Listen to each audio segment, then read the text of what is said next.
Hi, everybody. Tonight, I invite you to drift into the shadows of a world seldom spoken of in gentle tones, a world hidden in the winding lanes and candlelit taverns of medieval cities. This is the story of the brutal life of harlots in medieval times, a tale not of nobility or knights, but of the women who sold solace and warmth for coin beneath the hush of moonlight. In this first part, we will walk the damp cobblestones together, listening to whispers of sorrow and fleeting laughter as we meet Alice, a young girl whose fate was sealed long before she could speak of dreams.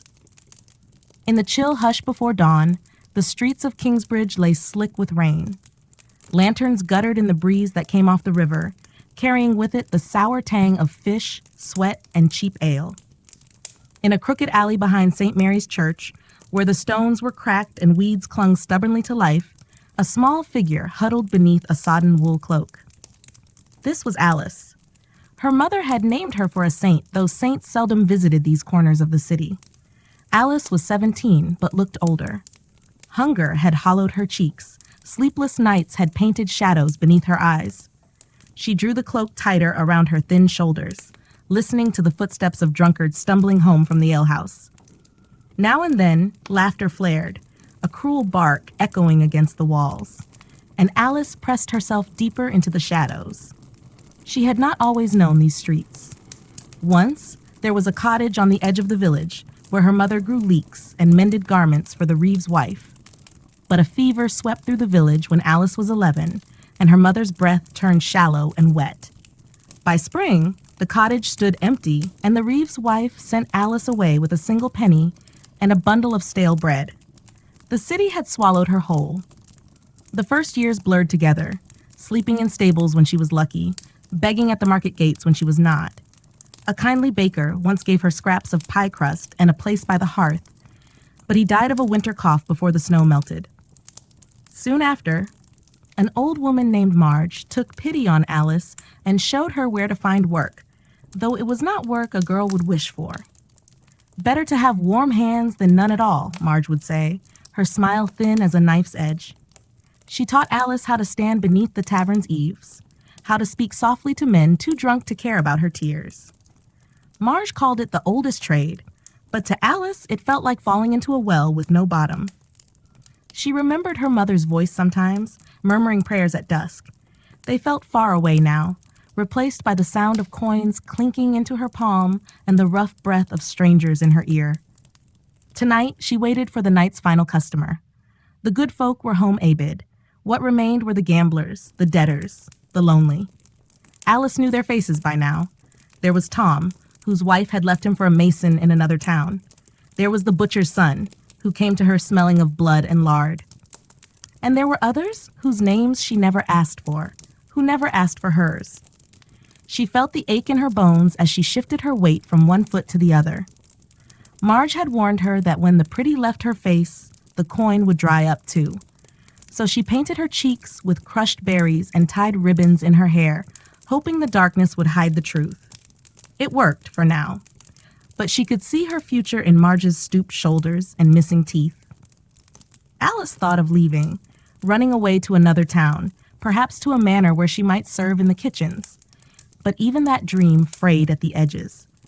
Who would hire a girl with no family, no references, and a reputation marked by the tavern's doorway? There was no going back to the cottage by the village lane. The land was likely plowed under or sold to some distant cousin she'd never known. A hiss in the dark pulled her thoughts back. A man stood at the alley's mouth, his silhouette flickering in the lamplight.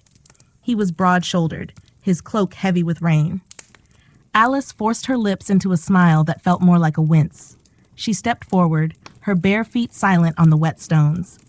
"Evening, sir," she said, her voice a careful melody, sweet enough to soothe, soft enough to keep his temper smooth. He did not answer at first. Instead, he reached into his cloak and pulled out a silver penny, holding it up between two gloved fingers. Alice's eyes caught the glint. Silver meant warmth for a few days. Bread. Maybe new shoes to replace the ones she had lost in a scuffle with a guardsman last week. She nodded, letting him lead her deeper into the alley where the shadows swallowed the last of the lantern light. She counted her breaths as he pressed her against the wall, her fingers closing around the coin even before his mouth found her neck. In that small mercy, she found an ember of control. If she held the coin first, she knew she would not be cheated. After, he left without a word. Alice slid down the wall, knees scraping stone. She tucked the silver into a secret seam she had stitched inside her bodice.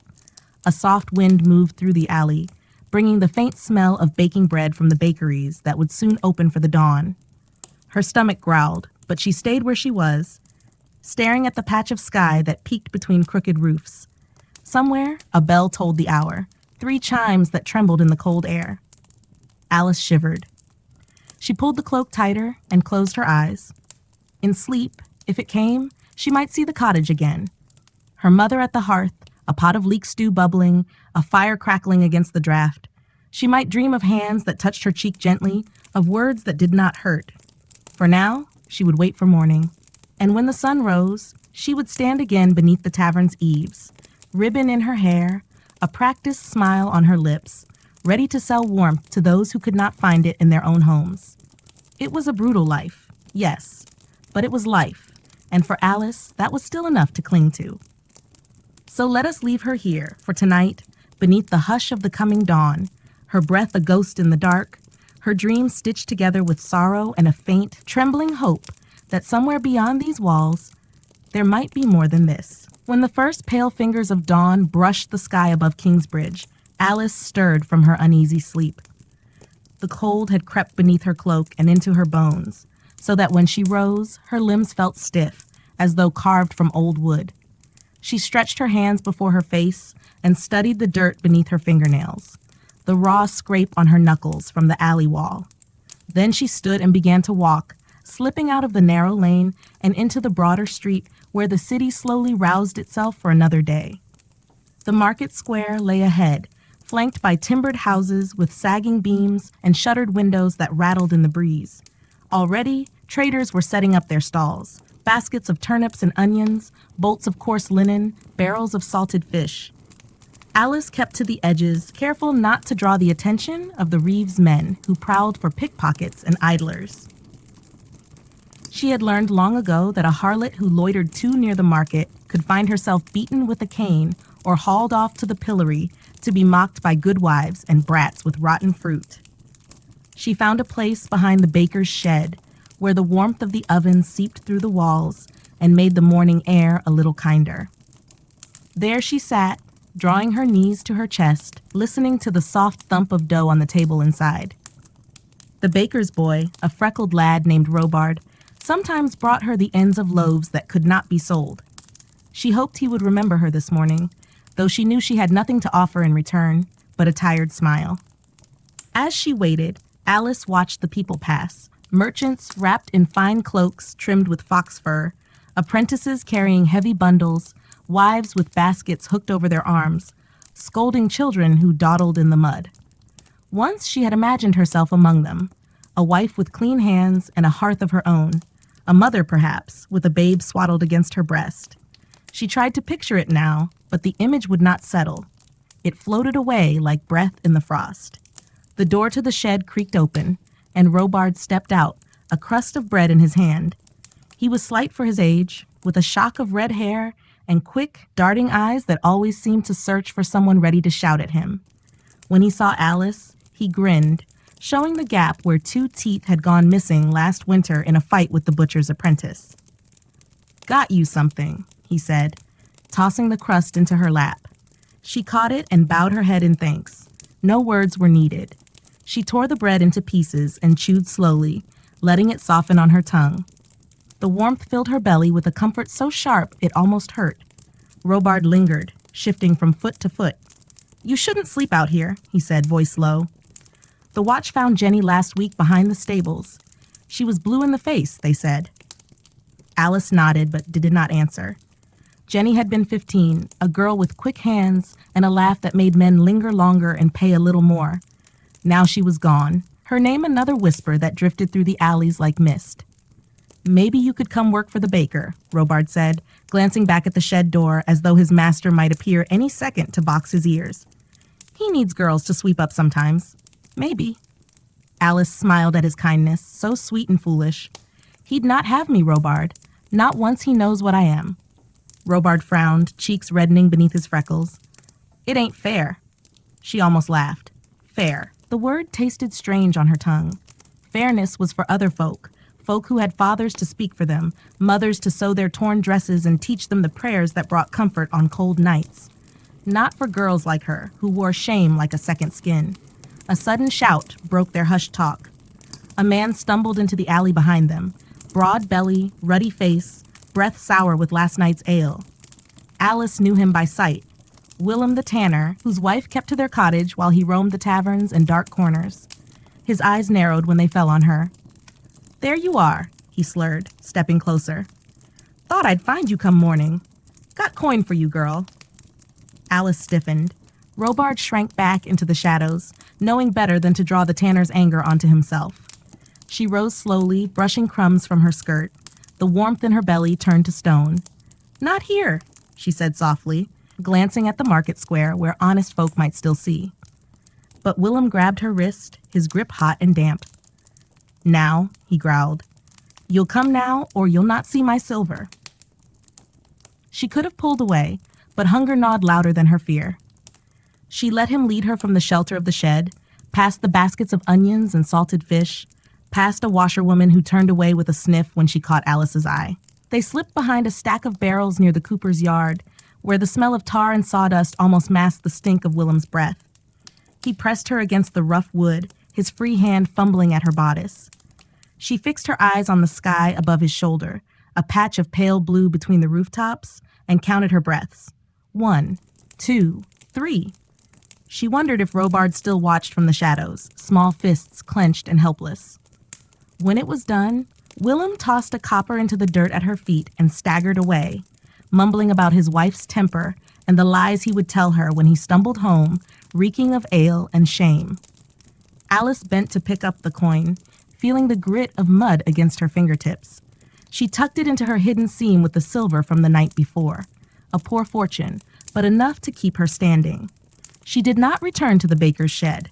Instead, she drifted toward the river, where the morning sun glimmered on the water like hammered bronze.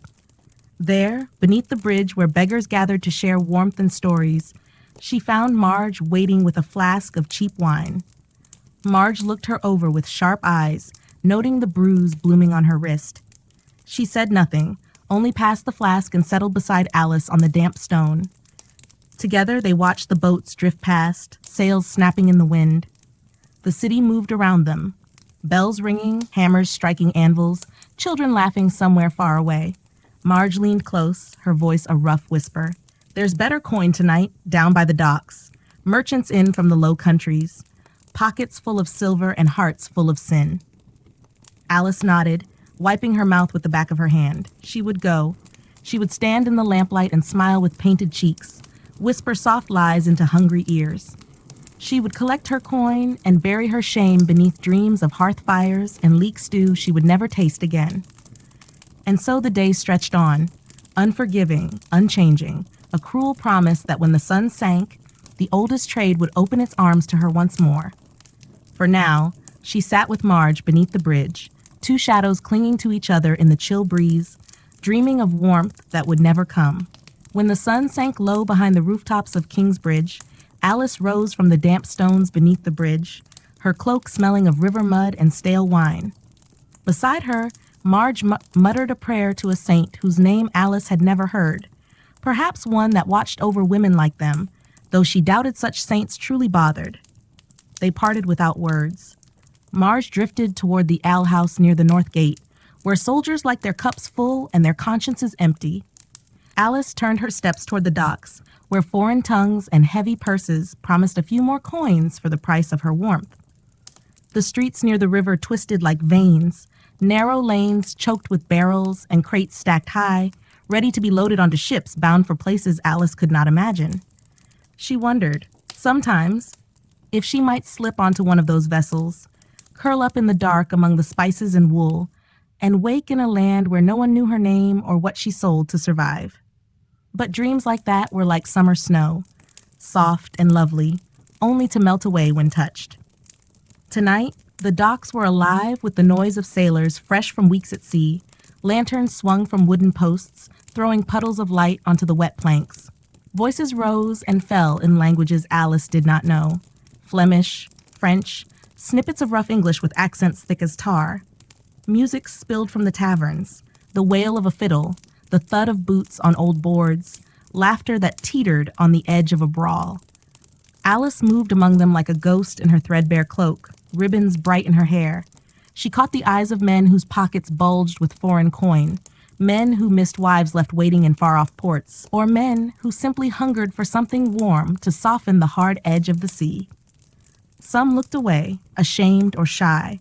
Others watched her boldly, teeth flashing when they smiled. Near a tavern door stood a young sailor, his hair pale as straw beneath his cap, his cheeks ruddy from too much drink. He leaned against the door frame, humming along to the tune that drifted out behind him. When Alice stepped close, his eyes widened just enough to tell her he was new to this, or at least knew enough to pretend. "Cold night," she said, voice sweet as honey left too long in the comb. "Would you like company?" The boy, he could not be much older than she, nodded without a word.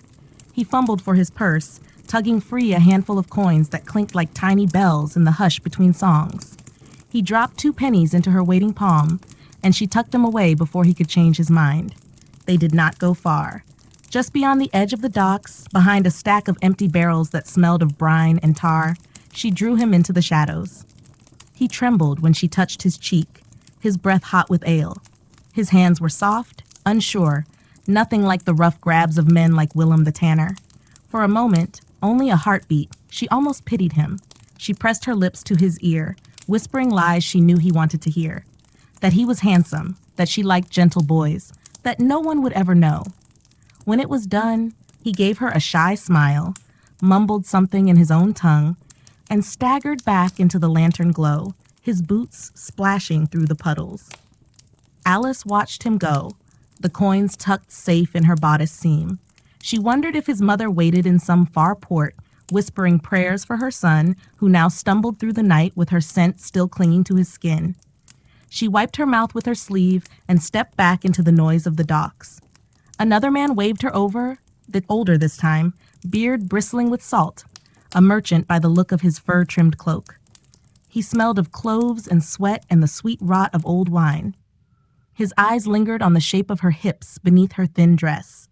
He did not ask her name, only pressed a silver coin into her hand and jerked his head toward the alley behind the cooper's shed. She followed. She always did. Later, when the merchant's footsteps faded, she sat alone on the slick stones, her knees pulled to her chest. She counted the coins, more than she'd seen in weeks. Enough, perhaps, for a bed at the cheap inn near the chapel, a place with a real fire and a straw mattress that did not stink of mold and rain. She could buy a crust of bread, a mug of ale to warm her belly. She could sleep a few hours without the cold teeth of the street gnawing at her bones. She rose slowly, bones creaking like old beams. Her feet carried her away from the docks, away from the drunken singing and the taste of foreign spices in the wind. She moved past the riverfront taverns, past a man puking into the gutter, past the washerwomen who gathered by the steps to haul pails of brackish water for tomorrow's chores. At the edge of the docks stood the inn she remembered, a crooked building with smoke rising from its chimney, the glow of candles soft behind the leaded glass. She hesitated at the door, the coins warm in her palm. For a breath, she feared the innkeep would turn her away, sniff at her stained hem and hollow eyes. But when she pushed the door open, the warmth hit her like a blessing. Inside, the fire roared. A few men slumped at the trestle tables, cups in hand, voices low. The innkeep, a stout woman with arms like hams, watched her with sharp eyes but said nothing when Alice set the silver on the counter. "A bed," Alice whispered, voice raw. "Just for tonight." The woman nodded and led her to a narrow stair, up to a low room where the air smelled of smoke and old straw. The bed sagged in the middle, the blanket rough against her skin, but to Alice it felt like heaven's own feather mattress. She lay down without undressing, the coins hidden beneath her shift. She closed her eyes to the sound of the fire cracking in the hearth below. And for a few precious hours, Alice dreamed, not of cobblestones slick with rain or men's breath in her ear, but of a field bright with poppies, the wind warm on her bare arms. She dreamed of her mother's hands brushing the hair from her brow, of laughter that was not bitter or bought. Outside the window, the river sang to the moon, carrying secrets and sins out to the sea, far from the crooked lanes where girls like Alice sold their souls one night at a time. When dawn broke through the grime of the inn's small window, Alice lay still beneath the rough blanket, staring at the pale shaft of light that crept across the wall.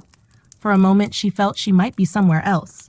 A cottage by a meadow, her mother stirring porridge over the hearth, a dog snoring by the door. But then the voices below drifted up to her. The scrape of mugs on tabletops, the bark of the innkeep chasing out the last of the drunken sailors. Reality slipped back over her like a second skin, cold, heavy, familiar. She sat up slowly, feeling the pull in her back from nights spent against damp stone. Her shift clung to her skin, smelling faintly of smoke and sweat. She reached beneath it and touched the hidden coins, pressing her fingers to the metal as if to remind herself it was real. Silver and copper. Enough for bread, maybe a new pair of shoes if she haggled well. Not enough for dreams, but enough to stand a while longer. Downstairs, the common room was nearly empty. A few laborers hunched over their morning ale, eyes red from too little sleep and too many sins. The innkeep gave Alice a look, half pity, half warning, but said nothing as she slipped out the door into the chill dawn. The street outside still glistened with last night's rain. Smoke drifted from chimneys, carrying the smell of ash and burnt peat. Alice wrapped her cloak tighter and made her way toward the market square, drawn by the promise of warm bread and the faint hope of blending in, just for an hour, with folk whose lives were not so tangled with shadows. She found the baker's stall near the church steps. The morning's first loaves sat stacked in neat rows, brown crusts split just so, steam rising where they'd been torn apart for eager hands. She joined the short line, head down, hoping her hair and ribbons might hide the truth of her trade for a few moments. She clutched her coins, thumb worrying the edges. When her turn came, she lifted her eyes to the baker's wife, a broad woman with flour in her hair and a softness in her gaze that made Alice ache. She laid down a copper for a small round loaf and a heel of yesterday's rye. The baker's wife took the coin without comment, but slipped an extra piece into the bundle. Their eyes met for a heartbeat. Pity passed between them like a prayer neither dared to speak aloud. Bread in hand, Alice retreated to the shadow of the church steps. She tore small pieces from the warm loaf, savoring the simple saltiness on her tongue. She could almost pretend she was a child again, stealing crusts from her mother's table, scolded gently but never struck. She let herself drift, if only for the length of a heartbeat, into the warmth of that memory. But even the safety of the church steps had its cracks. A shout snapped her from her drifting thoughts, a voice sharp as a blade. She turned her head and saw a cluster of boys, no older than 12 or 13, gathered near the font where townsfolk filled their pails. At the center of their circle stood a girl, barefoot and shivering, her hair tangled around her shoulders like seaweed. She clutched a bundle of rags to her chest. One of the boys poked her with a stick, laughing when she flinched. Alice knew the look in the girl's eyes, wide and hollow, like a lamb cornered by wolves. She rose, the bread forgotten in her lap. She stepped forward, letting her cloak fall open so the coins at her waist glimmered in the morning light. The boys froze when they saw her. They knew her face. Most street brats did. Alice the harlot, not to be touched, but not to be crossed either. A girl who knew the shadows and the whispers of dangerous men. "Off with you," she said, her voice low but sharp enough to cut. The tallest boy, all sharp elbows and scabbed knees, opened his mouth to sneer, but when she stepped closer, he spat at the ground and turned away. The others followed, muttering curses she had heard 100 times before. The barefoot girl looked up at Alice, eyes wide under a tangle of greasy hair. She was young, 12 perhaps, or even younger. Filthy bare feet, a bruise blossoming at her jawline. Alice knelt and held out the crust of bread she had saved. "Eat," she murmured, slowly. The girl snatched it with trembling hands, tearing at it with her teeth like a half-starved dog. Alice watched her for a moment, then reached into her bodice and pressed 2 copper coins into the girl's palm. "Find the baker's wife," she whispered. "Tell her Alice sent you. She'll give you something warm." The girl blinked, lips parted as if to speak, but no words came. She turned and stumbled toward the baker's stall, her bundle clutched tight against her chest. Alice watched her go, heart twisting in her chest like a rope pulled too tight. She knew she could not save the girl, no more than she could have saved herself when the cottage roof first sagged under the weight of grief and debt. But a crust of bread, a coin pressed into a small cold palm, these small mercies were all she could give. The sun had climbed higher now, gilding the market's grime with a deceptive light. Alice drew her cloak around her once more, feeling the weight of her dwindling coins and the weight of her choices, heavier still. She turned away from the church steps, back to the alleys she knew too well, where warmth was sold and hope was something you hid deep inside your ribcage, safe from the frost and the greedy hands of men. And so she walked, soft-footed, through the bustle of honest folk, a ghost wrapped in wool and faded ribbon, clutching to her chest the secret flicker that somewhere, if only for a moment, kindness still lived among the filth and cobblestones of Kingsbridge. By midday, the streets of Kingsbridge teemed with noise, hawkers crying their wares, carts creaking beneath sacks of barley and smoked herring, children weaving like sparrows through the crowd, barefoot and bold. Alice kept to the shaded side of the road, her cloak pulled close, careful to slip between knots of people unseen. She had learned how to vanish in plain sight. A tilt of the head, a soft footstep, a silence that wrapped around her like a second cloak. She felt the last of the bread heavy in her belly, its warmth already fading. The coins at her hip clinked faintly with each step, a cruel reminder of how quickly they would slip through her fingers. A night's bed, a crust of bread, a scrap of ribbon to tie back her hair. It was never enough. It was never meant to be enough.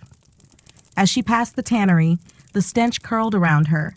Rank hides stretched on wooden frames, vats of urine and lime, men with stained hands and stooped backs, cursing at the braying dogs that sniffed the scraps. She turned her face away, breath caught in her throat.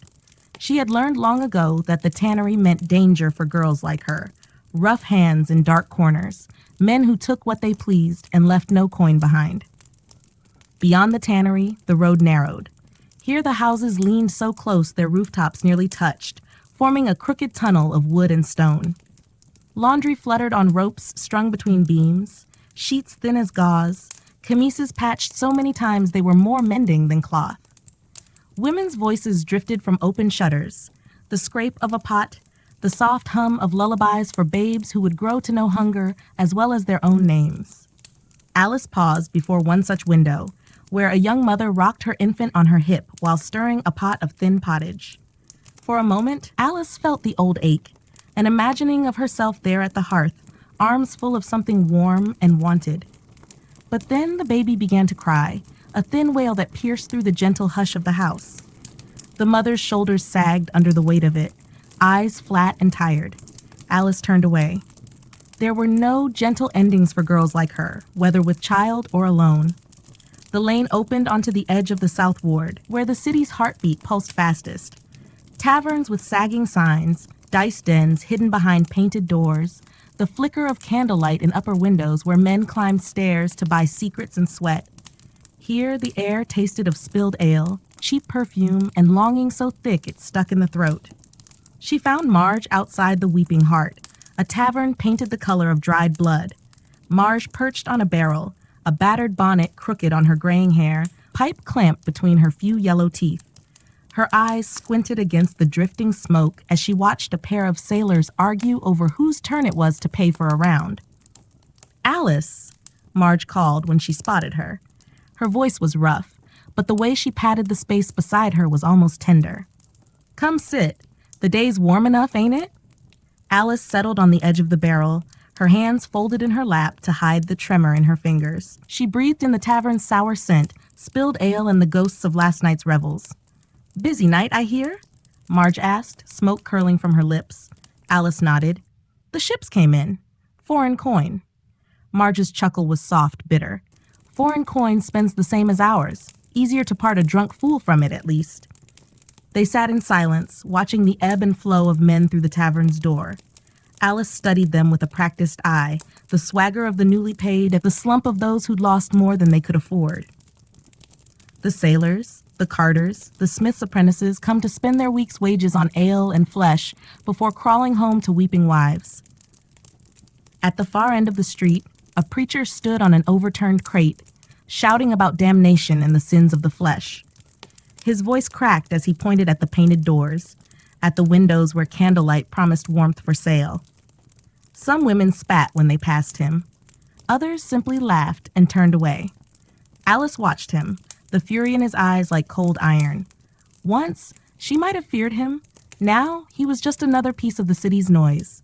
Marge tapped her knee with a bony hand. There's talk of the bailiff making rounds tonight, looking to clean the streets for the bishop's visit. Alice stiffened. The bailiff and his men brought more than fines. They brought beatings, cold nights in the stocks, worse if they were drunk on their own power. She had seen girls dragged by their hair, left bruised and bloodied in the mud to remind the others who truly ruled these lanes. I'll keep to the docks then, Alice said quietly. Marge nodded. Aye. Best you do. Or find a man who'll keep you a night or two. Safer than the street when the watchman comes sniffing. Alice hated the taste of that thought, trading herself for a roof, for a night of not flinching at footsteps in the dark. But she had done worse. She would do worse again if winter crept close enough to bite through her thin cloak. Marge stubbed out her pipe, leaning close enough that Alice could smell the wine sour on her breath. You got a mind to leave this life, girl? Run north, maybe, where no one knows your name? Alice smiled. Small, sad, the kind that never reached her eyes. And do what? Beg at another gate? Be someone's scullery girl until my belly swells and I end up right back here? Marge did not argue. She knew. She had once been like Alice, young enough to dream of roads that led away from the stink of the South Ward. Now her dreams were bottled with cheap wine and tucked beneath her skirt with the rest of her secrets. A bell tolled in the distance, vespers from St. Mary's. Evening settled like a veil over the city.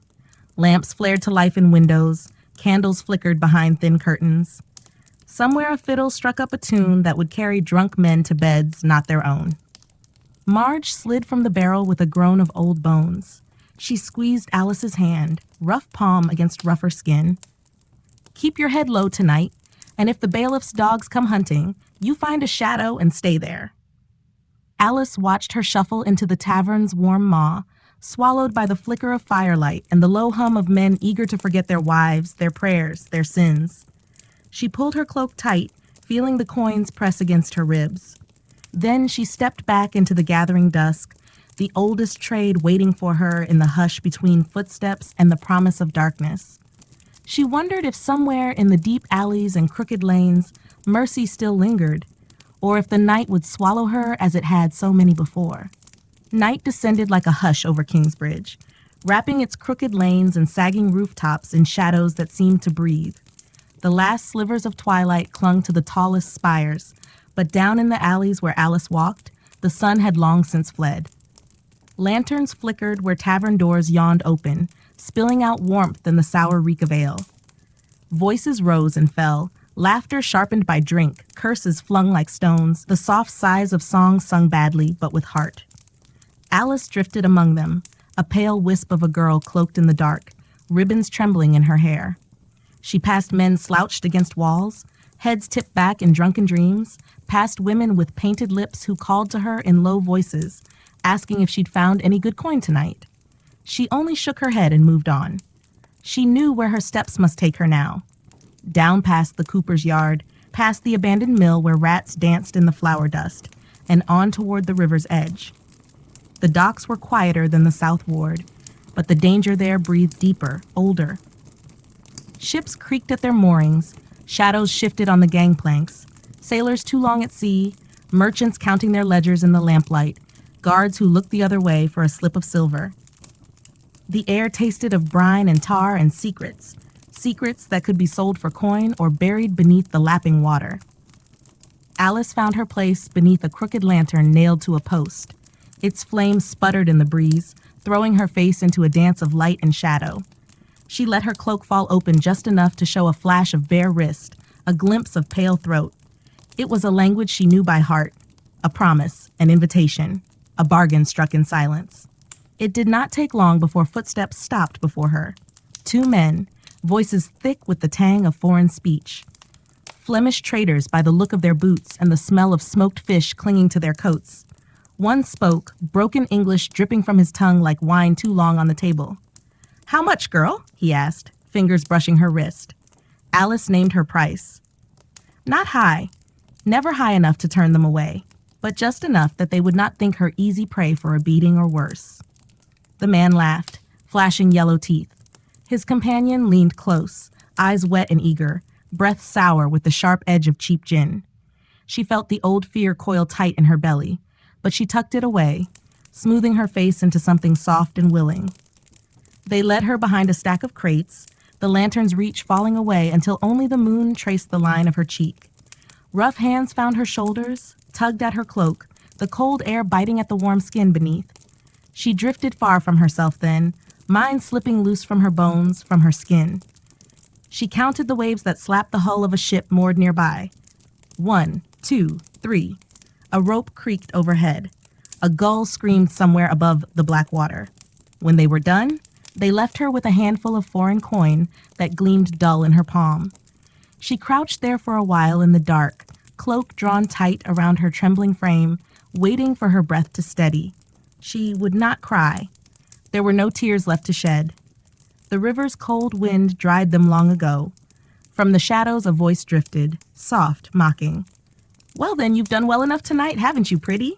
Alice turned sharply. From the darkness beneath the dock's pilings stepped a boy, older than Robard, younger than the sailors who had just stumbled off. His hair was a dark tangle, his coat too large, sleeves frayed at the cuffs. He leaned against a post, grin pale and sharp in the moonlight. "Who are you?" she asked, her voice a cracked whisper. "Name's Noll," he said with a lazy shrug. "Saw you with the traders. Thought maybe you'd share your fortune." She bristled, fingers clenching around the coins. "I've no fortune worth sharing." Noll laughed, a sound too light for the hunger in his eyes. He stepped closer, and she caught the gleam of a blade tucked into his belt, half hidden by his ragged coat. "Easy, love," he said. "I don't mean to cut you. Not if you're kind." She knew this game. Boys like Noll haunted the river's edge. Orphans, runaways, half-thieves who'd slit a man's purse or throat if the wind blew the right way. She lifted her chin, forcing her voice steady. "I've no silver for you tonight." Noll tilted his head. "No silver? And what's that you're clutching so tight then?" He reached for her hand, quick as a rat. She jerked back, but he caught her wrist in a grip that belied his thin arms. She felt her breath catch, the bite of his fingers digging into bone. "Don't be cruel," he said, grin spreading wide. "Give us a coin. Just one. Fair price for keeping my knife where it is." Alice stared at him, at the hollowness of his cheeks, the scab at his temple, the bruises on his knuckles. She saw herself there if she'd been born a boy, if she'd never found Marge or the baker's wife, or the slim mercy of painted lips and whispers in the dark. Slowly, she uncurled her fist and pressed a single coin into his palm. His fingers closed around it, warm and shaking. "Good girl," Noll murmured, and for a heartbeat his grin slipped, replaced by something softer, sadder. "Keep your throat safe tonight." Then he vanished back into the shadows, a ghost among ghosts. Alice stood alone, hand pressed to her wrist where his grip had left a bruise already blooming under her skin. She listened to the lap of water against stone, the creak of ropes, the distant shouts from the taverns. The night closed around her, thick as old wool, but she did not move. When at last she did, she turned her steps away from the river, deeper into the maze of alleys and broken shutters. She told herself she would find a corner to rest her head, but she knew she would not sleep. Not tonight. The bruises would fade, the coins would vanish, the shadows would welcome her back again and again, and she would stand beneath her flickering lantern, cloak open, throat bare, waiting for the river's hush to carry her secrets away, piece by piece, until there was nothing left to give but breath and bone. By the time the church bells tolled matins, that thin hour when night and dawn struggle for the sky, Alice found herself wandering far from the docks. Her steps, restless and ragged, had carried her beyond the river's hush and the stale laughter of the taverns, into the quieter quarters where the city's richer folk lay dreaming behind stout doors and shuttered windows. Here, the streets were wider, swept clean by servants before the sun rose. Lanterns hung from iron hooks, casting a softer glow than the sputtering pitch torches by the wharves. The houses were timbered and tall, with painted doors and gardens hidden behind high stone walls. To Alice, these streets felt like another world, one she could walk through but never touch, like a ghost drifting unseen past curtained warmth and the hush of feather beds. She paused at the corner where the chandler's shop sat dark and locked, its windows shuttered tight. Beside it, a narrow passage led into a small square where a fountain trickled beneath the gaze of a weathered saint carved in mossy stone. Alice had come here before when she needed a place to sit unseen. Few ventured here at this hour. No market traders, no watchmen, no drunks with silver in their fists and curses on their breath. She sank down on the fountain's edge, cloak wrapped tight around her shoulders, the trickle of water filling the silence where her thoughts threatened to roar. She felt the bruise on her wrist, warm under her sleeve, throbbing in time with her pulse. She touched it gently, as if to remind herself she was still flesh, not just a whisper in the dark. Her eyes drifted to the saint above her, a woman carved in flowing robes, hands open as if to gather rain or prayers. Her face had softened under years of wind and lichen, her eyes blind to the filth and secrets at her feet. Alice wondered who she was meant to be, another holy mother, another gentle martyr who never knew hunger's teeth or men's rough hands. She almost laughed at that thought, but the sound caught in her throat. Footsteps echoed then, soft but certain. Alice stiffened, pulling her cloak tighter, shrinking back into the fountain's shadow. A figure came into view, a man, tall and wrapped in a dark mantle, a broad hat pulled low to hide his face. He moved with the easy grace of someone who belonged here, someone who need not flinch from the bailiff's men or the pickpockets that lurked like wolves on the city's edge. She watched him from the darkness, breath caught in her chest. He did not look her way at first, only paused by the fountain to draw off a glove and dip his hand in the cold water, as if he might wash the night from his skin. The trickle of water ran down his wrist, pale in the lantern's soft glow. Then he turned and saw her. His eyes, when they met hers, were not wide with surprise nor narrowed in disgust. Instead, he regarded her with a quiet, unhurried curiosity, as if he had known she would be there all along. "You're far from the docks," he said, his voice low and even, touched with the hint of an accent she could not place. Alice said nothing. She was not sure if her tongue would obey her if she tried. He studied her for a moment more, then stepped closer, careful, as though she were a bird that might spook and take flight. When the light fell across his face, she saw that he was young, not much older than she, perhaps 5 years more. His beard was neat, his hair dark beneath the brim of his hat. A fine cloak draped his shoulders, trimmed with fur at the collar. Not a lord. No ring on his hand, no haughty tilt of his head, but not a common man either. "Are you lost?" he asked, softer now. She forced her tongue to move. "No, sir." He nodded, looking past her at the trickling fountain. "Then why sit here alone? It's not safe for a girl. Not here, not anywhere at this hour." A bitter laugh almost escaped her then. Safe? The word tasted like ash, but she held it back, only shrugging as she drew her knees tighter to her chest. He seemed to sense the sharp edge beneath her silence. He did not step closer, nor reach for her as so many did. Instead, he lowered himself to the fountain's edge, keeping a careful distance between them. "I'm Thomas," he said, as if they were two strangers sharing bread at market. "Thomas of Glenwick." The name meant nothing to her, but she let it roll around in her mind, rounder, softer than the guttural names she heard in the dark corners of taverns. "Alice," she murmured, surprising herself. She had lied before. Rose, Mary, Isabel, names borrowed and discarded like old ribbons. But tonight she gave him her own, the one her mother had murmured at the hearth all those years ago. "Alice," he repeated like a promise. "You're cold." She said nothing. She was always cold. The warmth of his cloak, the clean cut of his clothes, those things marked him as a man who could afford warmth in endless measure. Yet he only sat there, watching the trickle of water, as if he could will the night away by listening to its hush. After a time, he spoke again, his voice low enough to almost drown beneath the fountain's whisper. "There's a baker's stall in the square at dawn. My mother sends me sometimes for bread when I visit. Good loaves, soft, sweet." Alice lowered her gaze, fingers knotting in her cloak. "I know it. Then you know old Magda sells what's left cheap if you come before the bells. If you're there tomorrow?"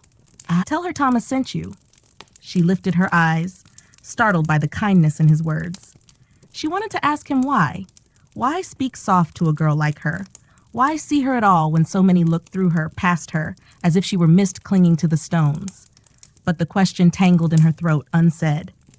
Thomas stood then, drawing on his glove with a tug that snapped the moment back into place. "Be careful tonight, Alice," he said. He gave her a small nod, half a bow, as if she were a lady and he her servant. And then he stepped back into the shadows, his boots whispering over the stones. Alice sat there long after he had gone, listening to the fountain's quiet trickle. She pressed her hand to her wrist, where Null's bruise lay hidden, and for the first time in many nights, she wondered if kindness might still flicker in this city's darkness. Small, fragile, but enough to keep her breathing through another dawn. When the first pale glow of dawn spilled over the rooftops, Alice still sat by the old fountain, the cold stone biting through her threadbare cloak. She had drifted in and out of restless half-sleep, her cheek pressed to her knees, her dreams tangled with the whisper of water and the echo of Thomas's voice. Thomas of Glenwick. She rolled the name across her mind like a smooth pebble, though she did not dare to hold on to it too tightly. Names were fragile things in her world, easily offered, easily broken. She rose stiffly when the bells at St. Mary's began their slow, patient toll. Her bones creaked in protest, her legs half numb from sitting so long in the chill. But there was a spark inside her, a small warmth that made her steps feel lighter than they had in weeks. She slipped from the square as the city roused itself, shutters opening with a groan, smoke curling from fresh-lit hearths, the faint clatter of market carts rumbling over frost-damp cobbles. Alice moved through it like a ghost, unnoticed among fishwives calling their prices and apprentices hauling sacks of grain on stooped shoulders. She turned her steps toward the market square where Magda's stall waited, tucked near the church steps where pigeons gathered to peck at stray crumbs. Magda was there already, her great bulk swaddled in wool shawls, her thick arms bare despite the cold. She was swatting at a boy who tried to steal a heel of rye, her curses sharp enough to peel paint from the church door. When Alice approached, Magda's sharp eyes pinned her at once. The baker's wife had always known what Alice was, never said it outright, but her silence spoke louder than any sermon. Today, though, when Alice stopped before her table of loaves and offered a trembling smile, Magda's frown softened by a hair's breadth. "Got coin?" Magda asked, her voice gruff. Alice hesitated. Then she lifted her chin, the name a talisman on her tongue. "Thomas of Glenwick said you'd sell me a good loaf this morning." The name did something. Alice saw it. Magda's eyes narrowed, weighing her, then flicked away as she reached for a small round loaf still warm from the ovens.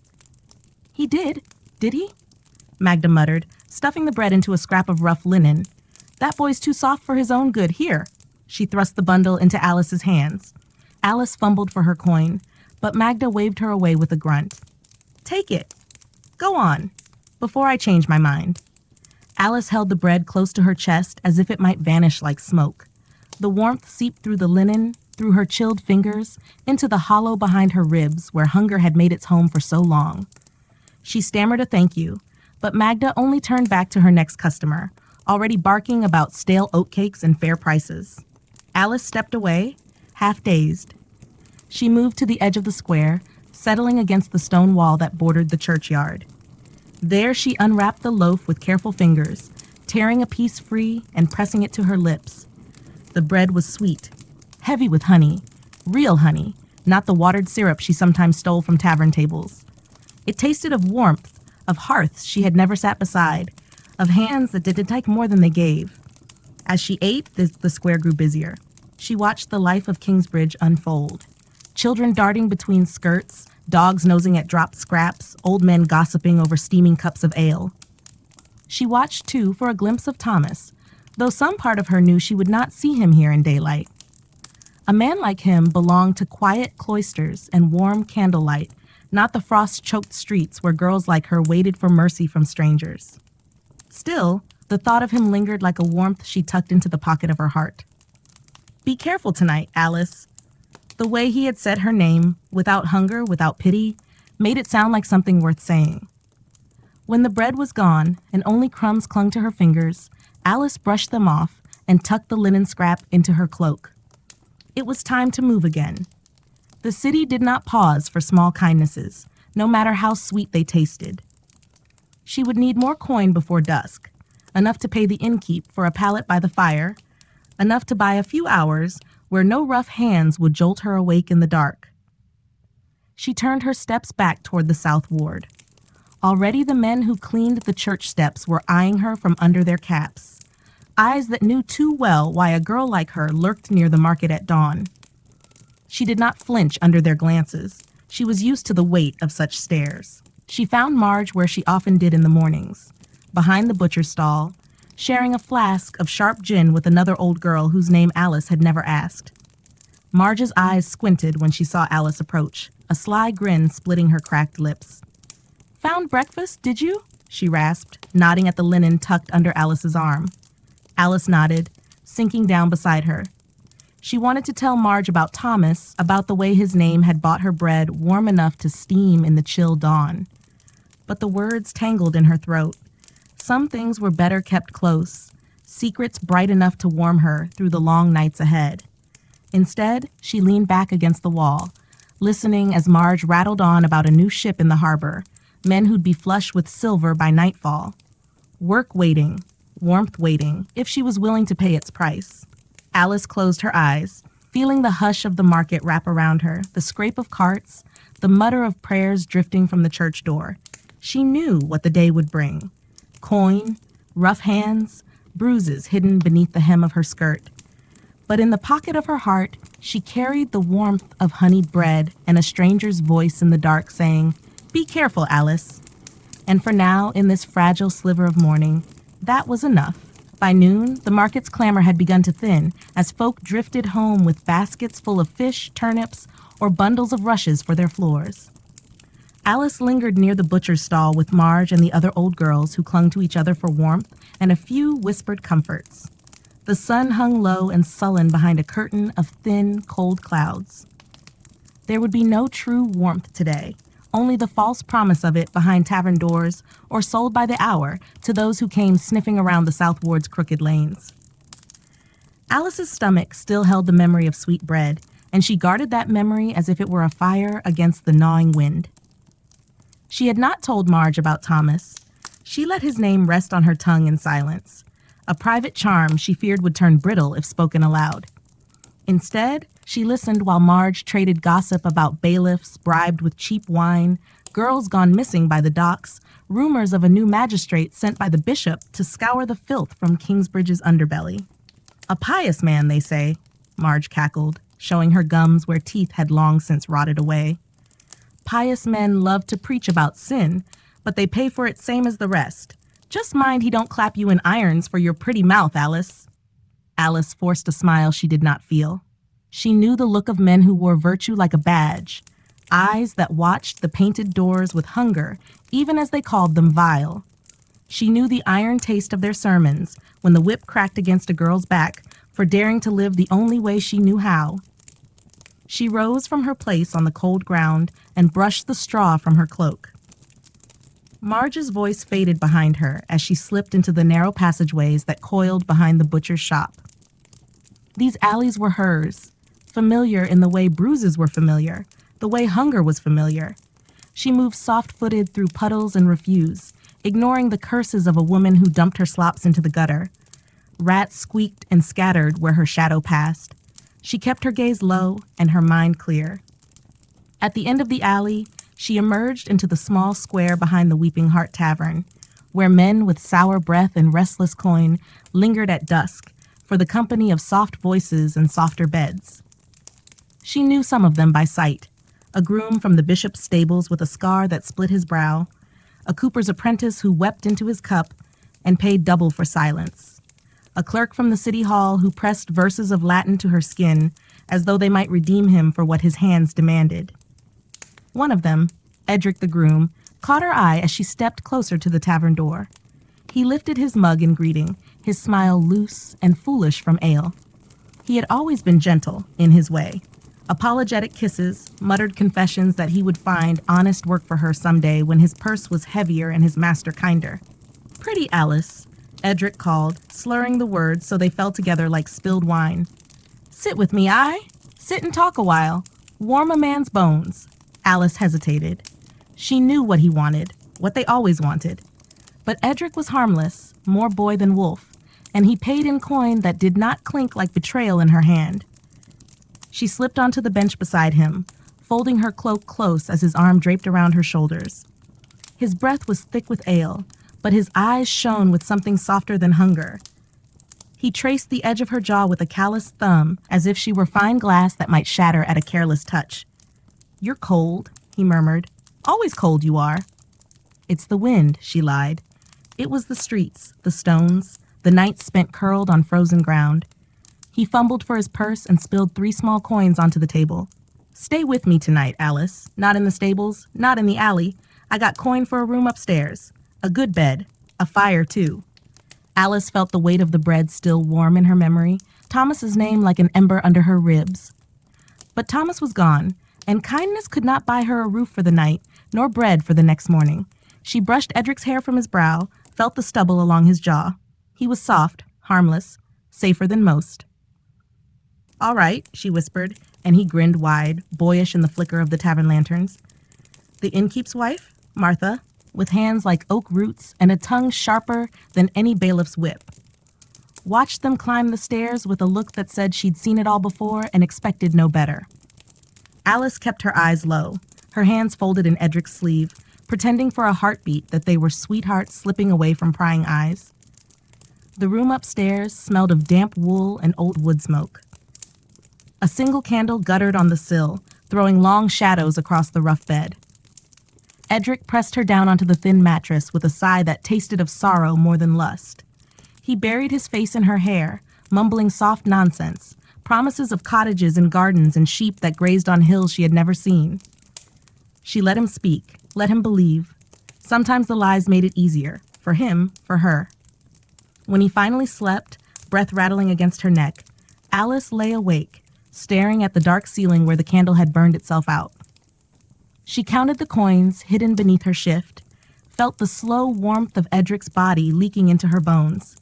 She wondered if Thomas would still speak her name if he saw her now, saw what softness cost when the bread was gone, and the streets called her back like a mother's cruel lullaby. Outside, wind scraped against the window shutters, carrying the hush of Kingsbridge's endless night. Alice closed her eyes against it, wrapping her thin cloak tighter around her shoulders, dreaming for a heartbeat that when dawn came, it might find her somewhere else. Anywhere else but here. In the hush of dawn's earliest sigh, when the sky was yet a quilt of deep charcoal stitched with trembling stars, Lynette sat alone upon a crumbling step behind the brothel's kitchen. Her breath unfurled in ghostly ribbons, mingling with the faint curls of smoke from the dying hearth inside. She traced her finger along the edge of a weathered wooden bucket, its iron bands rusted by years of careless rain, her mind wandering down the winding corridors of all that had led her here. A faint rustle in the alley caught her ear, a rat, perhaps, or a drunkard weaving through the narrow passage behind the row of bawdy houses. She no longer startled at such noises. The darkness had become her familiar, the stench of stale ale and human sweat a constant cloak. She pulled her thin shawl tighter around her shoulders, though it did little to chase away the bite of the early chill. Inside, the echoes of the night's revelry still lingered, muffled laughter, a door slamming shut, the hoarse voice of old Maud shouting at a girl for spilling watered wine. The revelers were gone now, most stumbling home to wives who pretended not to see the scent of perfume on their collars. But for Lynette and her sisters, the dawn was not freedom. It was the slow unraveling of exhaustion, the counting of coins, the tending of bruises no one dared name aloud. She closed her eyes, letting her mind slip back to the face of her mother, so faint now it felt like a dream within another dream. There had been an orchard once, a narrow plot of land where sweet apples blushed red and gold under a kinder sun. Her mother's hands, rough with toil yet gentle in their touch, would guide Lynette's smaller palms to the branches, teaching her which fruit was ready and which must wait. The smell of crushed grass and warm bark, the thrill of climbing too high, and hearing her mother's worried laugh. Such memories lingered like echoes of a life stolen by the fever that took her parents in a single winter. A soft step behind her broke the spell. Lynette turned to see Karis, the youngest among them, no older than 15, her pale face half shadowed by the hood of her frayed cloak. She clutched a battered jug of water, her fingers blue at the tips. "May I sit?" Karis asked, her voice no louder than the dawn breeze. Lynette nodded and shifted, making room on the narrow step. The girl lowered herself beside her, the jug set between their feet. For a while they sat in silence, two shapes pressed against the stones while the waking town murmured around them. From somewhere deeper in the alley, a rooster crowed, a herald of toil for honest folk, and for them, a reminder that another night must be survived before any rest might be truly claimed. "Does it ever get easier?" Karis asked suddenly, her breath misting the air before her. She kept her eyes down, tracing the cracked stones with her thumb. Lynette watched her, seeing in that bowed head her own reflection from years before. A girl who had once believed she might leave this place if she only worked hard enough, pleased enough men, kept herself free of trouble. The lie they all told themselves, until the truth crept in on quiet feet. There was no door out, only a corridor leading deeper into the shadows. "It changes," Lynette said at last, choosing her words with care. "The nights do not grow softer, but you learn where to hide your heart. You learn who to trust, who to fear, and sometimes..." She paused, her throat tightening around the lies she could not force.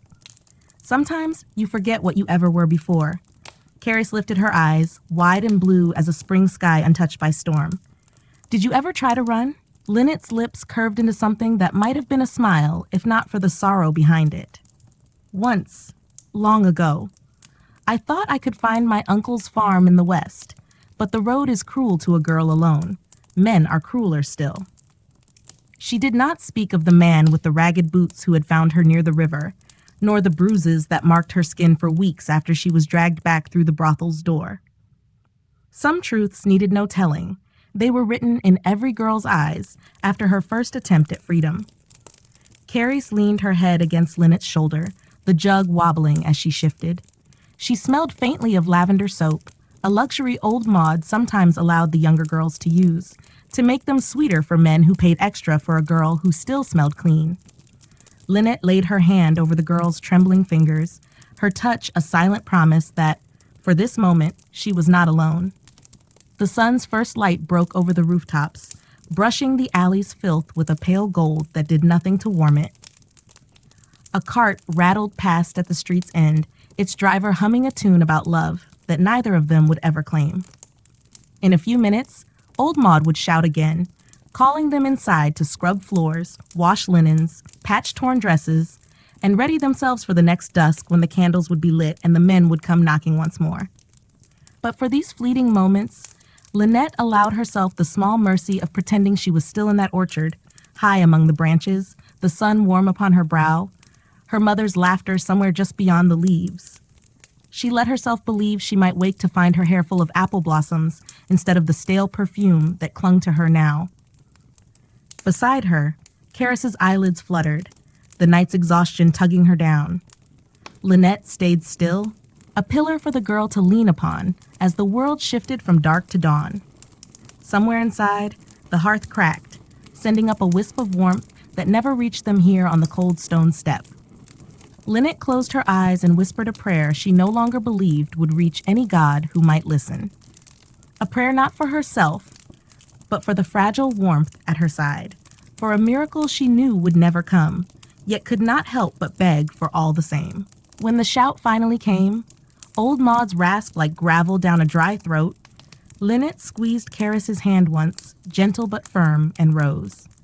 Together, they turned their backs on the dawn and stepped into the dim hallway, where the candles waited to be lit again, where the night's brutal mercy would wrap around them once more, and where hope was a currency long since spent. The afternoon sun hung high above the crooked roofs of the street, its warmth seeping into the warped shutters of the brothel's upstairs rooms. In one such chamber, Lynette moved about in silence, her hands deftly folding worn sheets and smoothing the creases of a patched coverlet.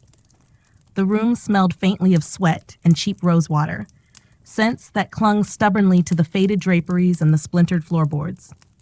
She paused for a moment by the narrow window, peering through a crack where the wood had rotted away. Below, the street simmered with life. Hawkers calling out stale bread and bruised apples, children darting between carts, a mongrel sniffing at a spilled basket of turnips. Life carried on, oblivious to the stories these walls held like a sealed confession.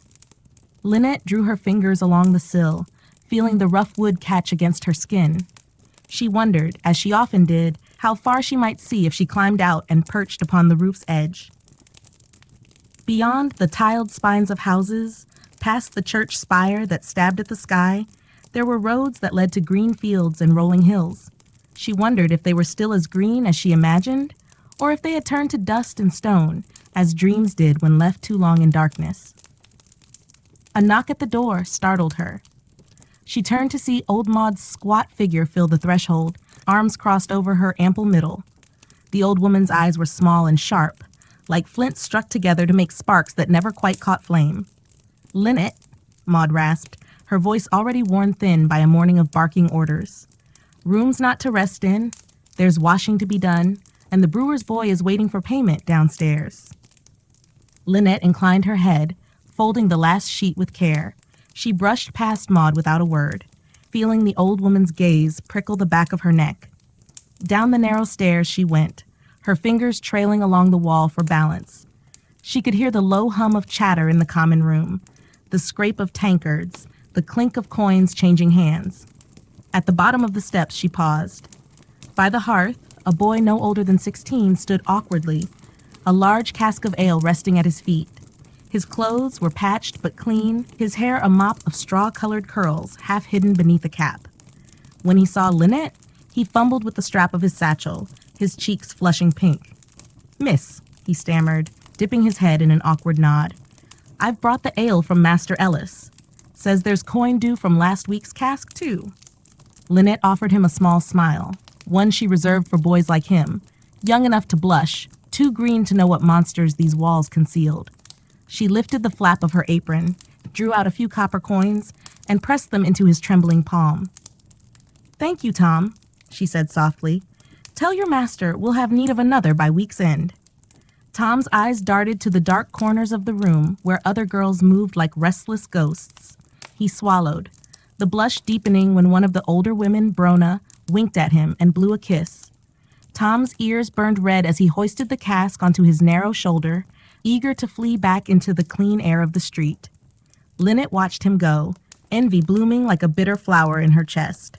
She wondered if he had a mother waiting with warm bread and stew, if his bed smelled of fresh straw instead of stale sweat and candle wax. She wondered if he ever worried that the world might close in on him as it had closed in on her. A hand clamped suddenly around her wrist, pulling her from her thoughts. Brona leaned in close, her breath sour with last night's wine.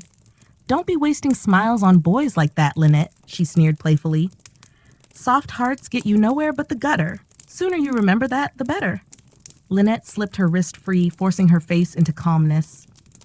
"Better the gutter than this place forever," she murmured, too low for Brona to hear. She moved to the hearth, where the girls had gathered to warm their hands over the low flames. Karis sat among them, knees drawn up to her chest, her eyes heavy with a fatigue that never seemed to lift. Lynette crouched beside her, tucking a stray curl behind the girl's ear. "Eat something," she urged, pointing to the bowl of thin stew Brona had abandoned. "You need your strength tonight." Karis stared into the bowl, the watery broth swirling like a cloudy mirror. "Do you think he'll come back?" she asked suddenly, her voice barely a whisper. "Who?" Lynette asked, though she already knew. The merchant's son, soft-spoken, clean-shaven, who had slipped Karis an extra silver and a promise of freedom whispered in the dark. Promises that never lingered past the dawn. Karis's eyes glistened as she searched Lynette's face for an answer gentler than the truth. Lynette hesitated, the lie forming on her tongue before she could stop it. "He might," she said at last, her voice as soft as the hush of dusk. "Sometimes they do." It was not true. They never did. But the lie was a small mercy, a fleeting warmth to press against the chill of the coming night. The door creaked open again, a gust of afternoon air stirring the stale scents of the room. Old Maud's voice rang out, sharp as a blade drawn across stone. "Up, all of you! Get the rooms ready. There's a nobleman's man come to arrange a gathering tonight. Wants the best of you washed and painted. And you, she jabbed a gnarled finger at Lynette. You'll see to the wine. No watered swill tonight. They're paying proper coin. Lynette rose, her bones aching though the day was far from done. She caught Karis's hand, squeezing it once before letting go. They moved as shadows did, quiet, obedient, half alive, preparing the stage upon which their sorrow played out night after night. As Lynette fetched a clean jug from the shelf and filled it at the barrel in the corner, she let her thoughts drift again to the orchard, the smell of sweet apples, the hum of bees in summer's heat. She wondered if, somewhere beyond these rotting walls, another girl was climbing a tree, her palms sticky with sap, and her heart light with dreams that would never know the taste of coin or the weight of a man's careless hands. And as the dusk crept closer, Lynette clung to that vision like a candle flickering against the gathering dark, fragile, trembling, yet not yet snuffed out. By the time the sun dipped behind the distant hills, painting the sky in bruised shades of violet and ash, the brothel had shed its drowsy quiet and come alive with restless expectation. Candles flickered in every dusty corner, shadows dancing up walls, scrawled with forgotten names and crude carvings left by men too drunk to care who came after. Lynette moved through the maze of narrow halls, a jug of wine pressed to her hip, the other hand guiding a tray of pewter cups that clinked in soft protest with every step. She paused at each chamber, topping up mugs for girls who dabbed rouge on hollow cheeks and drew ribbons through tangled hair, transforming sorrow into something that might pass for allure in candlelight. In the largest room, old Maud held court like a withered queen atop her creaking stool, barking orders at a gaggle of girls gathered around her. On the table beside her sat a purse, fat with silver coins, payment from the nobleman's steward who had arrived an hour past, his fine boots leaving dirty prints on the rush-covered floor. Lynette set her tray down carefully, eyes flicking to the purse. So much silver in one place was a dangerous thing, sharp as a knife in the wrong hands, gone in a blink if Maud turned her back too long. But Maud never did. Her gnarled fingers hovered near the coins, like a spider poised above its struggling prey.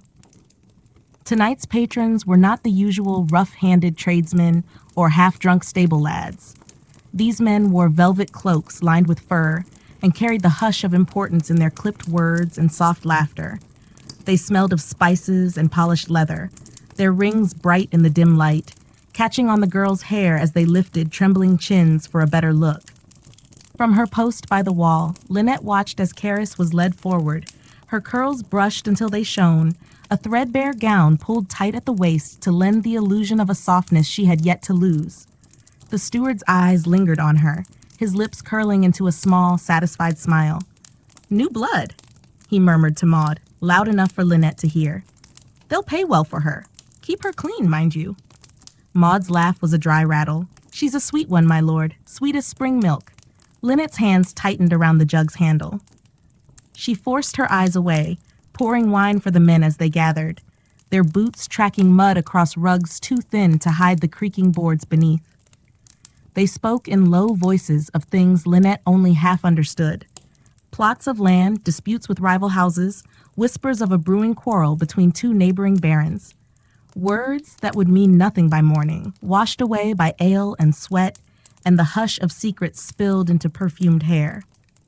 In the corner, Brona sat perched on the knee of a heavy-set man with a jeweled brooch pinned to his cloak. She laughed too loudly at something he said, her teeth flashing in the candlelight. Lynette caught her eye and saw, for a heartbeat, the emptiness there, a hollow behind the painted mask that only those who lived inside these walls could ever recognize. She slipped away to the small side room where the spare wine barrels were kept, craving a moment's quiet from the press of laughter and the scrape of coins. The room smelled of damp wood and old wine, its shadows deep enough to swallow her whole if she wished. She leaned against the cool stone wall, closing her eyes, listening to the muffled sounds of the revelry beyond the door. Once, she had dreamed of singing for such men, of standing in the courtyard of some manor house, her voice a sweet thing rising over polished marble and silk gowns. But now her throat knew only silence and the acrid taste of words she swallowed night after night. A creak of floorboards broke the hush. Lynette opened her eyes to see Carrie's slip inside, her breath quick and shallow, cheeks flushed from the heat of the main room. She looked very small there in the gloom, her hands fidgeting with the torn hem of her sleeve. "I don't think I can do it," Karis whispered, her eyes wide in the half-dark. "He wants me to sit with him. He said I reminded him of his daughter Lynette." Her voice cracked on the last word. Lynette crossed the space between them, setting the jug aside to take the girl's trembling hands in hers. She pressed their foreheads together, their shared breath mingling in the cold room. "You can," Lynette murmured, though her own heart rebelled at the lie. "You will. Just until the candles burn low. Then you come find me, and we'll rest. We'll dream of better places." Carries clutched at Lynette's sleeves like a child caught in a storm. "Do you think there are better places? Truly?" Lynette closed her eyes, searching for a piece of truth she could offer that would not crumble in her mouth. She thought of the orchard again, of sunlit leaves and warm earth under her feet, of laughter that had not yet learned the sound of grief. "Yes," she breathed, the word of fragile promise in the chill. "Somewhere the world is softer than this. Somewhere there's a field where the wind smells of flowers and no one knows our names." The door creaked open once more, spilling light across the dusty floorboards. Maud's silhouette loomed, her voice sharp as a hawk's cry. "Lynette, bring the wine. And you, girl." Her gaze snapped to Karis, her grin a thin, jagged thing. "Dry those tears. You're worth more with a smile." Karis wiped her cheeks with the back of her hand, her eyes dull as river stones. Lynette lifted the jug again, her arms steady though her spirit trembled like a candle guttering in the wind. Together they stepped back into the golden haze of the main room, where music and laughter drowned out the silent pleas of two girls who dreamed, if only for a moment, of someplace softer than the world that held them captive tonight. The night stretched long and slow, as if time itself lingered in the thick candle smoke that curled toward the low rafters. The laughter had grown louder now, rougher around the edges, punctuated by the clang of pewter cups and the occasional bark of Maud's voice when a hand wandered too far before the silver changed hands. Lynette moved from table to table, refilling cups with wine that tasted of sour berries and old wood. The jug grew lighter each time she lifted it, and her arm ached from the steady pour, but she kept her eyes soft, her smile ready, a mask so well worn it felt like part of her flesh. At the far end of the room, Karis sat stiffly on a cushioned bench beside the nobleman's steward. His cloak, deep blue velvet lined with fur, lay draped over the bench's arm, a careless sign of wealth that gleamed against the girl's faded gown. His gloved hand rested on her knee, thumb brushing the thin fabric, as if testing the worth of the flesh beneath. Lynette caught Karis's gaze once, a fleeting glance that said everything words could not, fear barely veiled behind the shimmer of the girl's forced smile. Lynette gave the smallest nod, a promise that she would not be far, that when the laughter dulled and the candles guttered low, she would be there to gather up what pieces might remain. She turned away before the steward could catch her staring, slipping past Brona, who draped herself over another guest's shoulders, laughter bubbling from painted lips. Brona's eyes flicked to Lynette, hard and sharp beneath the painted mask. "You'll wear yourself thin if you keep mothering every chick in this roost," Brona murmured as Lynette brushed by. "Better to mind your own nest before Maud pecks it clean." Lynette did not answer. She knew Brona spoke not from cruelty, but from a weariness carved deep into her bones. Caution disguised as cruelty, to make it easier to bear. There was no room for softness here, not if one wished to last more than a season or two. In the corner, a fiddler scraped at his strings, coaxing out a tune that once might have made dancers swirl across polished floors. Here, the notes wove through stale air and heavy breath, a fragile music drowned by the growl of men's voices and the scrape of boots on splintered planks. The steward's voice rose above the din, a soft command that made Lynette's stomach clench. She watched him lean closer to Karis, his lips brushing her ear, his hand sliding higher. Karis's eyes darted toward Lynette again, pleading, searching for an escape that did not exist. Lynette forced herself to turn away, setting the empty jug aside and moving to the storeroom for another. Each step felt heavier than the last, as if the floor itself conspired to drag her down. She pushed through the narrow door, the cool darkness pressing against her flushed skin like a balm and a curse all at once. Inside, she found the second barrel tapped and waiting. She crouched to fill the jug, listening to the slow glug of wine splashing against the sides. The smell was sharp and earthy, mingling with the faint scent of damp straw stacked in the far corner. For a moment, she let her mind drift, imagining that the straw might be a bed in a warm loft somewhere far from here, that the soft rustle behind her was not a rat but a gentle hand come to lead her out into a starlit field. But when the door creaked open again, it was not Mercy that entered with the draft. It was Maud, her squat frame blocking the faint candlelight behind her. "Lynette," Maud rasped, her voice dragging like iron chains across stone. "Why linger here? Those cups won't fill themselves." Lynette rose, hoisting the heavy jug with both hands. "I needed more wine," she said simply, keeping her eyes low, her tone respectful. Maud's eyes glinted, catching the sliver of lantern light that slipped through the door. "And the girl?" she asked, her words sliding out like cold oil. "She's soft, that one. Don't coddle her too much. She'll break, and then where will we be?" Lynette met Maud's gaze then, just for a heartbeat, long enough to see the brittle edges hidden beneath the old woman's iron mask. Once, perhaps, Maud too had been soft. Once she might have wept in dark rooms and dreamed of green fields. But softness here was a death sentence served slowly, and Maud had chosen long ago to live. "She'll manage," Lynette said, her voice calm, though her pulse beat fast against her throat. "She's stronger than she looks." Maud snorted, a sound halfway between laughter and disdain. She stepped aside, letting Lynette pass back into the press of the common room where the air was thick with heat and want. The night dragged on, the candles burning lower, their flames trembling each time the door opened to admit a breath of cool air from the street beyond. The fiddler's bow slipped more often now, his song slurring as ale dulled his fingers.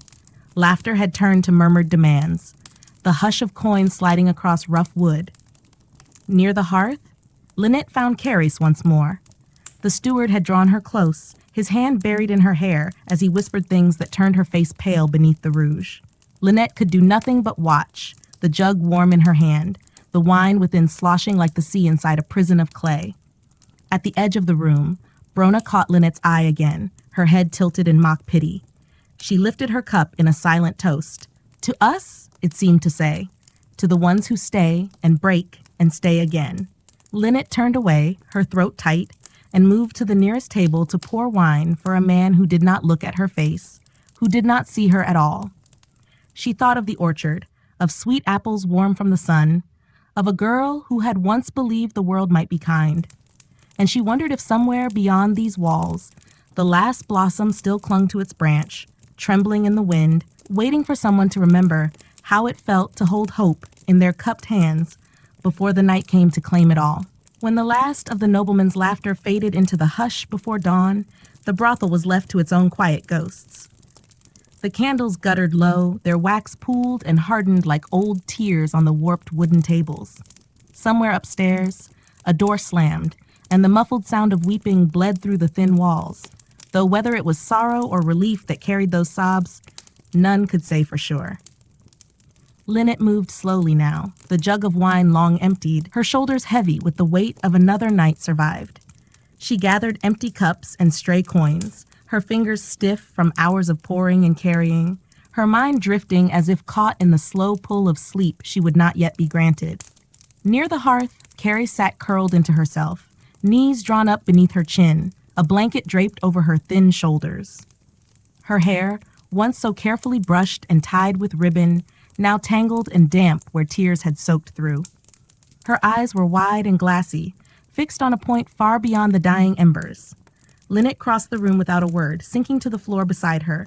She reached out, brushing a damp curl away from the girl's cheek, her fingers gentle where the steward's hand had been cruel. Carys did not flinch, but a tremor passed through her, small as a ripple in a pond at midnight. "It's done," Lynette whispered, her voice nearly lost in the crackle of the hearth. "It's done now. He's gone." Carys swallowed, her throat working around words that would not come. In the hush, Lynette heard the faintest echo of the orchard. Wind in the branches, the sleepy hum of bees. So far from this room that smelled of ashes and stale sweat. Brona appeared then, leaning her hip against the table as she watched them with eyes that seemed carved from old stone. She held a cloth bundle in one hand, bread crusts, half a wedge of cheese, a bruised apple filched from the kitchen when Maud's back was turned. Without a word, she tossed the bundle onto Lynette's lap, her mouth curling in something that was not quite a smile but not yet cruelty either. "For the chick?" Brona muttered, nodding at Carys. "She'll need it come sunrise." Lynette murmured her thanks, though Brona was already gone, her footsteps soft against the rushes as she vanished into the back rooms where sleep might be found for a few stolen hours. Lynette unwrapped the cloth, tearing the bread into smaller pieces, pressing one into Carys's cold hand. "Eat," she urged. "You must eat." Carys blinked, her lashes damp, but she obeyed, chewing slowly, mechanically, as if each bite were a task she had been assigned. Lynette broke off a piece of the apple for herself, the sweetness a memory of better things, though the fruit was soft and mealy now, a far cry from the crisp orchard taste she carried like a hidden relic. When the last crumb was gone, Lynette rose and held out her hand. "Come, little dove," she said softly. "Let's find you a bed." Carys let herself be pulled upright, her limbs stiff and awkward, her eyes still fixed somewhere far beyond this place. Together, they made their way up the narrow stairs, the steps creaking beneath their weight. The hallway above smelled of spent candles and sleep-heavy air. A door hung ajar where Brona already lay curled under a thin blanket, her back to the world, her breath a low rasp. Lynette led Carys to the farthest room, a closet of a chamber where a straw mattress lay tucked against the wall. She guided the girl down onto the pallet, pulled the blanket over her shoulders, and sat on the edge until Carys's breathing grew steady, her eyelids drifting shut at last. Outside the small, cracked window, the first threads of dawn crept along the rooftops, gray and cold, promising nothing but another day much like the last. Lynette rested her palm against the girl's brow, smoothing away a crease that would return with the dusk. She wondered how long this one would last before she, too, learned to bury softness beneath painted smiles and bitter laughter. In the silence, Lynette let herself drift back to the orchard, to the warmth of summer sun on her shoulders, to the rough bark beneath her palms as she climbed higher than she was meant to go. She thought of her mother's voice, low and steady, calling her down with promises of sweet cider and warm bread. She could almost taste it now, the crisp tang of an apple split open in her hands, the sweetness dripping down her chin as bees hummed lazily in the tall grass. She clung to it. This memory that refused to die, this small mercy in a world that gave so few. A floorboard creaked in the hall, jolting her back to the dim room. Lynette stood, easing herself away from the sleeping girl. She pulled the door nearly shut behind her, leaving it open just enough so the stale air would not suffocate Carys in her fragile rest. Back downstairs, old Maud waited by the hearth, her squat frame hunched as she counted coins into neat stacks. She did not look up when Lynette entered, but her voice sliced through the hush all the same. "She'll do?" Maud rasped, pushing a tarnished stack aside. "So long as you keep her from crying too loud." Lynette said nothing. There were no words left to throw against Maud's stone walls. No pleas, no bargains, no threats. She simply crossed to the hearth, took up the brush, and began to sweep the ashes into a battered tin pail. Each slow stroke of the brush was a prayer unspoken. For Carys, for Brona, for the orchard that lingered somewhere inside her still. Outside, the street began to stir. A cart rumbled past, its iron wheels shuddering on the uneven stones. A rooster crowed, defiant against the gray light. Another night had ended, another dawn begun, and within these walls, the candles waited to be trimmed, the rooms to be swept, the bruises to be hidden before the dusk came creeping in once more. And Lynette, with ash clinging to her fingertips, whispered to the memory of apple blossoms in her mind, "Not yet, not yet." The morning wore on in a hush of drifting dust motes and muted voices. By the time the sun climbed above the crooked chimney pots, the brothel had already begun its slow transformation from a nest of shadows to the semblance of an ordinary house, as if the night's sins could be swept away with stale rushes and fresh linens. Lynette moved through the halls with a bucket of water balanced on her hip, the chill seeping through the thin fabric of her dress until it found her bones. She paused at each room, gathering soiled sheets, scrubbing stains from wooden floors where tankards had spilled and where boots had left dark scuffs. There was comfort, in a way, in this small ritual of order, the quiet rhythm of work that made the hours slip by without thought. In the kitchen, Brona sat hunched over a cracked bowl of porridge, pushing it about with a wooden spoon. Her hair, freed from its night's pins and ribbons, hung lank about her face, its fading curls a shadow of the bright tresses she once boasted. When Lynette entered, Brona did not look up, but her voice drifted into the still air like a sigh. "Maud says there's talk of new coin coming," she muttered, tracing circles in the thin gruel. "Some merchant's son from the city wants a quiet place to keep his secrets." Lynette poured the last of the water into a basin, rolling her sleeves to the elbow. "They all want that," she said, dipping a rag into the cold water. She wrung it out, her fingers stiff and red. "They think secrets are safe with us because we have none of our own." Brona laughed then, though it held no mirth. "They know nothing. We're made of secrets, sewn into us like old rags." She raised her eyes, dark with a glint that flickered like a guttering flame. "They think we forget, but we don't. We never do." A silence fell between them, filled only by the faint drip of water and the rasp of Brona's spoon against the cracked bowl. Lynette knelt, scrubbing at a stubborn patch of soot near the hearth, her mind drifting. When she had first arrived here, half a lifetime ago, it seemed now, she too had clung to her secrets. A ribbon tucked beneath her shift from her mother's wedding gown, a pebble she'd found by the orchard stream, polished smooth by the river's slow breath. Small things, foolish things, but they had been hers alone. One by one they had been traded away, first for safety, then for survival, until only the orchard remained, a memory no coin could buy or take. A sharp knock at the door startled them both. Brona's spoon clattered to the table, her eyes narrowing. Lynette wiped her hands on her apron and moved to the front room, peering through the thin lace of the curtain that did nothing to keep out prying eyes. Outside, a man stood on the stoop, his fine coat buttoned tight despite the warmth of the morning. His boots shone like polished onyx, and at his shoulder hung a leather satchel embossed with a crest Lynette did not recognize. He knocked again, the sound brisk, impatient. Old Maud shuffled past Lynette, her skirts brushing Lynette's arm like a passing crow's wing. She tugged the door open with a force that belied her bulk, her mouth curling into what passed for welcome. "Good day to you, master," she crooned. Her voice dripping sweetness, Lynette knew would vanish the moment the door closed behind him. "What brings you to my humble threshold so early?" The man stepped inside without waiting for an invitation. His eyes flicked over Lynette and Brona, dismissing them as one might dismiss the furniture. He removed his gloves with care, tucking them into his coat sleeve. "I come on behalf of Master Everard," he said, his voice smooth as polished glass.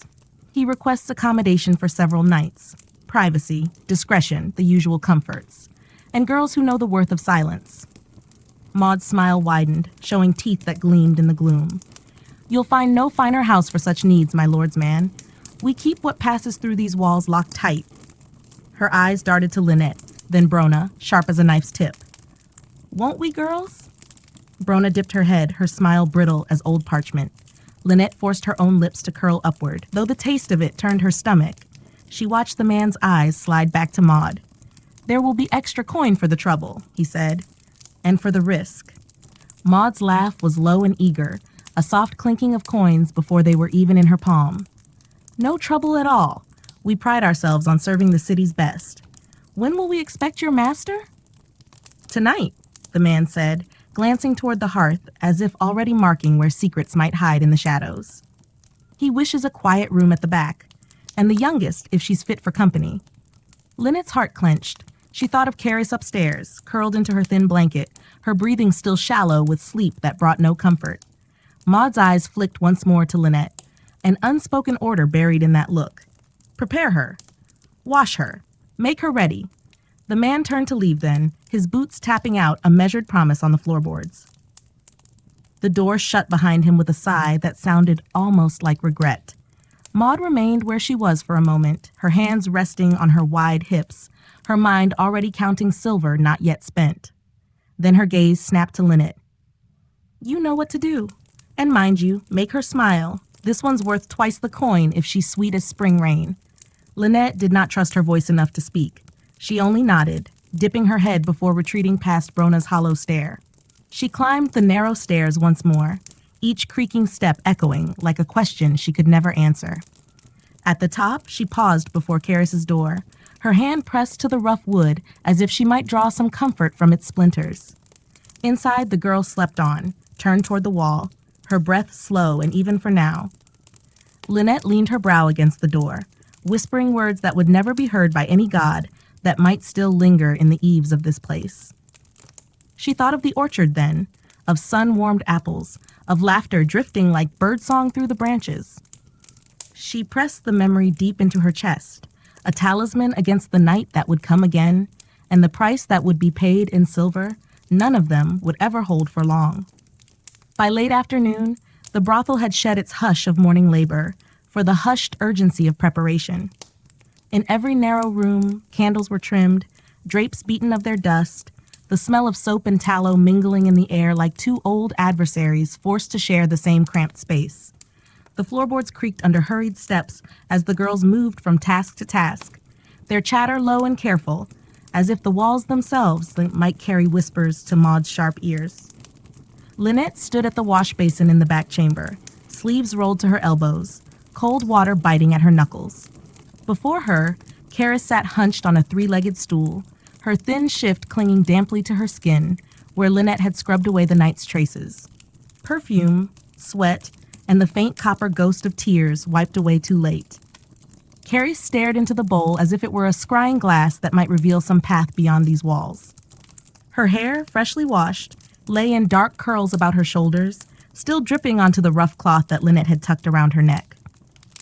"Hold still, little dove," Lynette murmured, dipping a comb into the basin before pulling it gently through the girl's hair. Each stroke tugged at small knots that caught and clung stubbornly, but Karis did not flinch. She sat so still she hardly seemed to breathe. A thin beam of late sunlight slipped through a crack in the shutter, catching on the water's surface.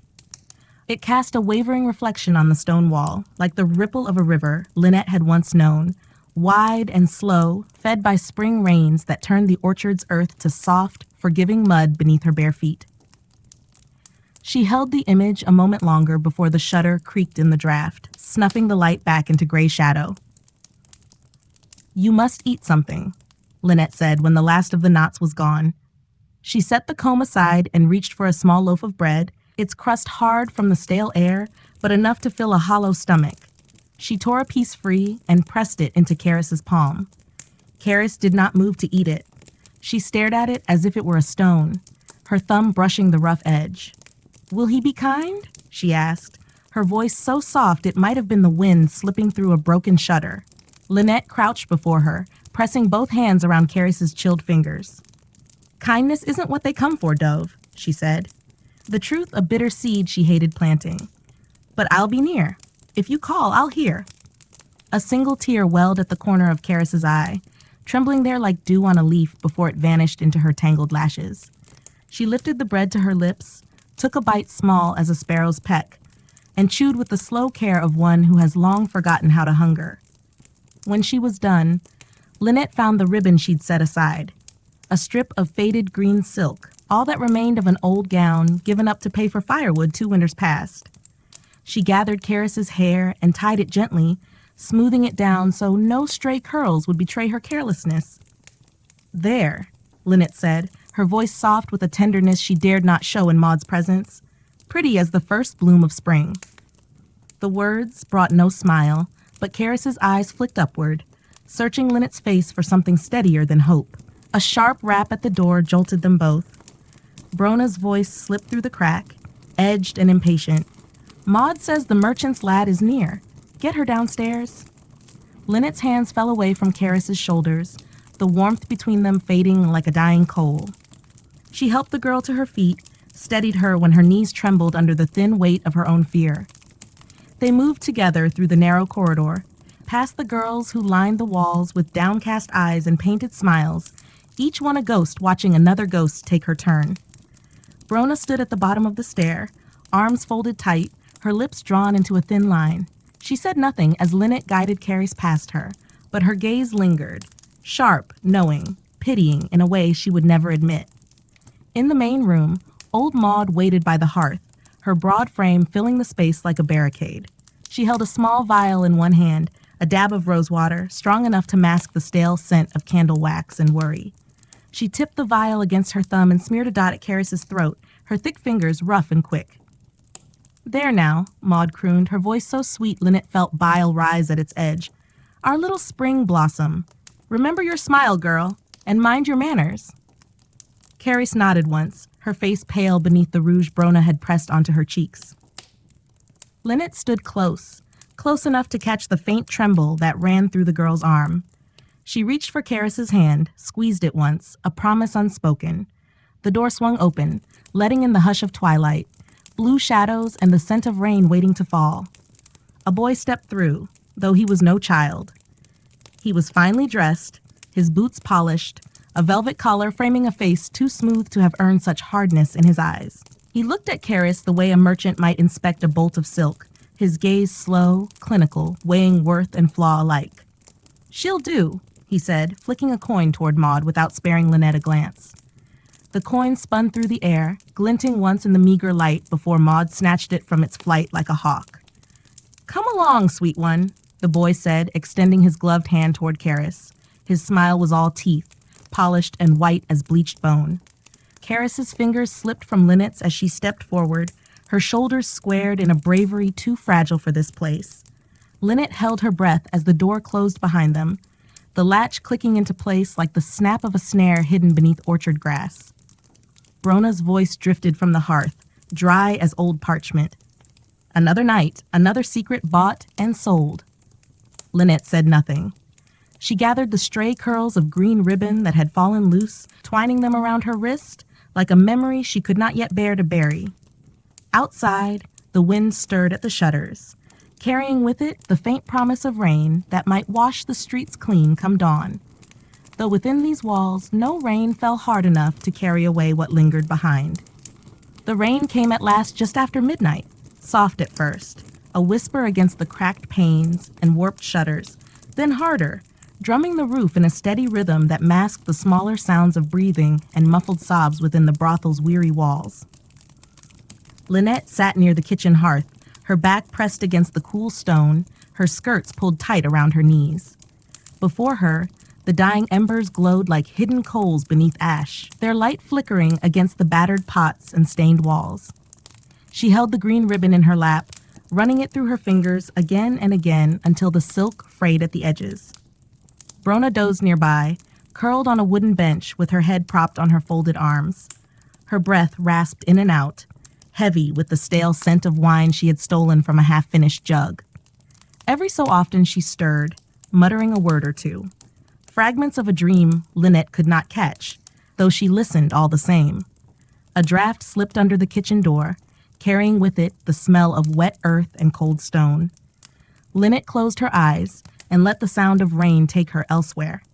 She imagined it falling on orchard leaves, sliding from branch to branch, until it kissed the soft soil where she'd once dug her toes deep, pretending the earth itself might hold her fast against every sorrow yet to come. She could almost hear her mother's voice calling from the doorway. "Come in, Lynette. You'll catch your death in that rain. Come in, my love." But the voice faded, chased off by the creak of a floorboard beyond the kitchen door.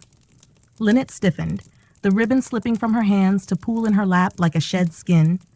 A moment later, the door swung open on a breath of rain-chilled air, and Carrie stepped inside. Her hair clung to her temples in damp curls, her shift half covered by a shawl she had pulled too tight around her shoulders. She stood there a moment, as if she had forgotten how to move any further. Behind her, the hall lay empty, the hush of the rain swallowing the last echoes of the boy's voice, sweet as honey at first, sharp as vinegar when the door closed behind him. Lynette rose slowly, her bones protesting as she crossed the rough floor. She reached for Karis's cold hands, her thumbs brushing over scraped knuckles, and the faint bruises already blooming along the girl's wrists. Karis did not meet her eyes.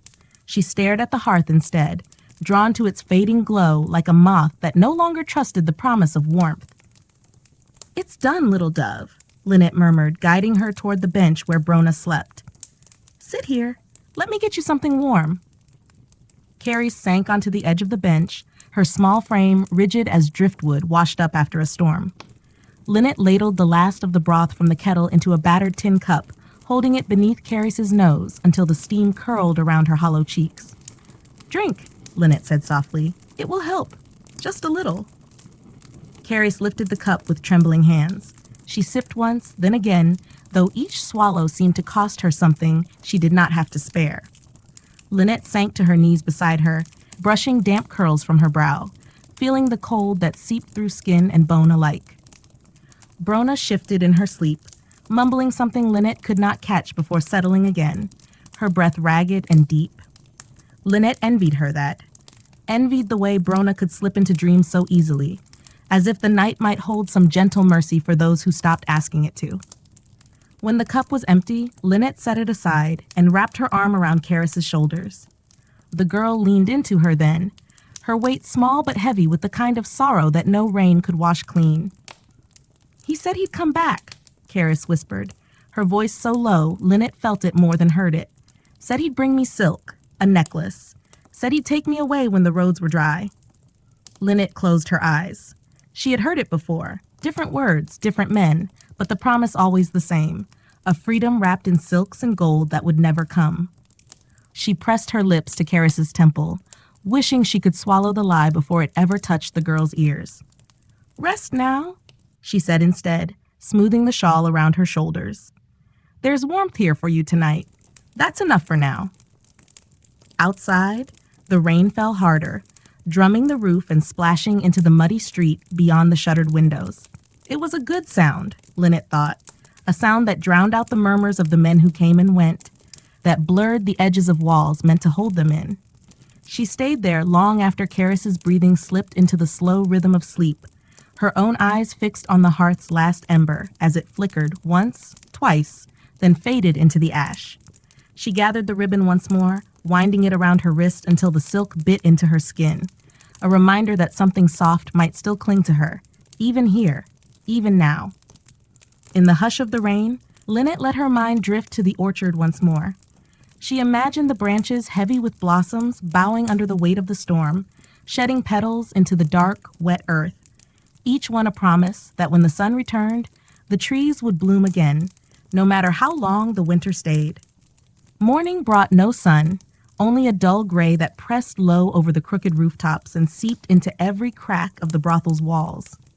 The rain had softened to a drizzle, enough to turn the courtyard into a shallow pool that reflected the sagging eaves like a broken mirror. Lynette stirred before the rest, her body stiff from where she had dozed half upright against the kitchen wall. Carrie still slept, curled small on the bench beneath Brona's thin blanket, her breath fogging the cold air with each slow exhale.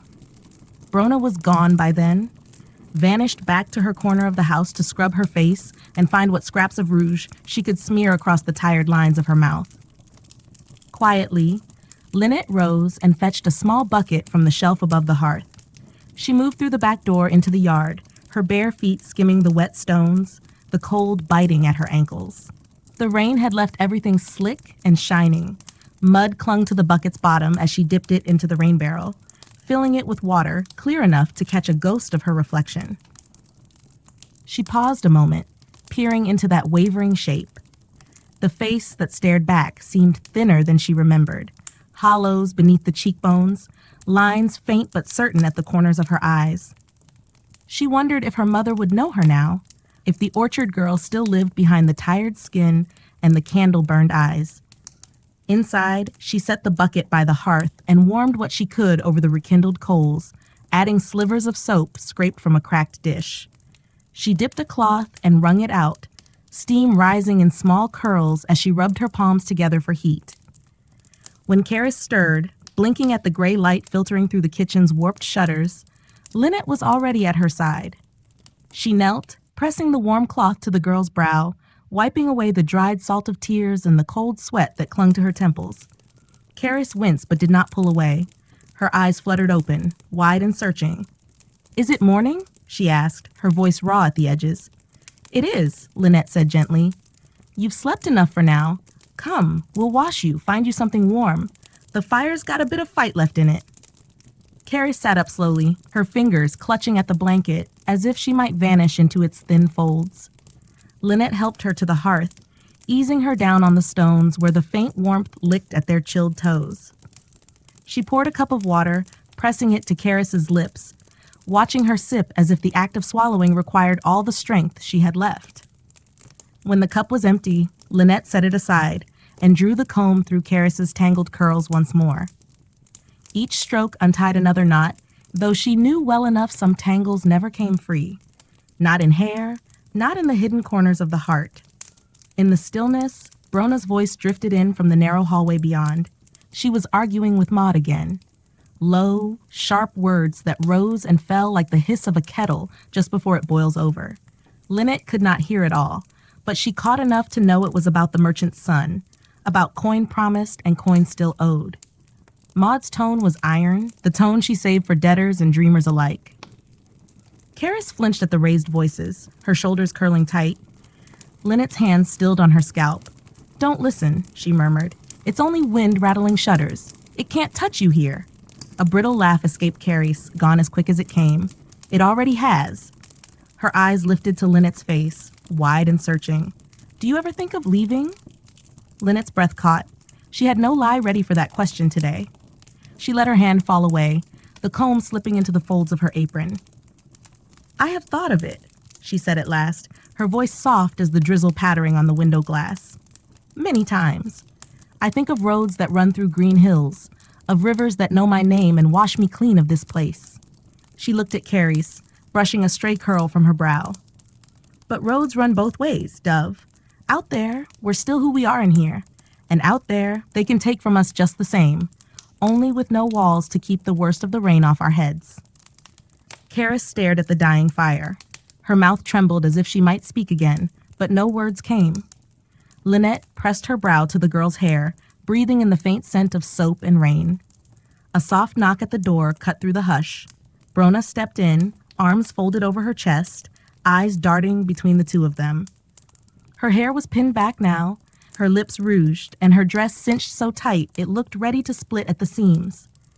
"Maud wants her downstairs," Brona said, her tone clipped. "Says the steward's come to settle the purse. Wants to see the girl's face to be sure she's worth the coin." Karis's breath caught in her throat.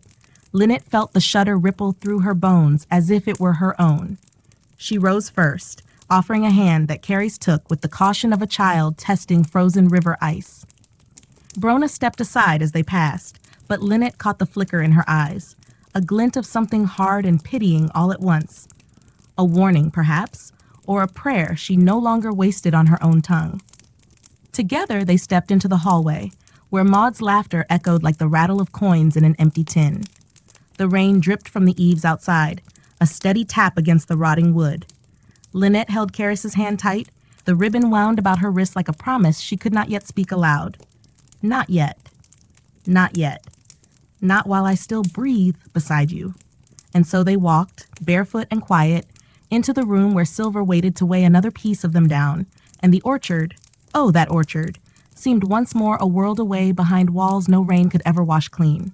Beneath the gray hush of dawn, the streets of Tallow's End lay cloaked in a fine veil of mist, as if the night itself lingered a while longer to hide what day would rather not see. Among the winding alleys and timbered hovels, the harlots stirred from uneasy sleep, shifting on straw pallets or narrow cots shared with two, sometimes three others.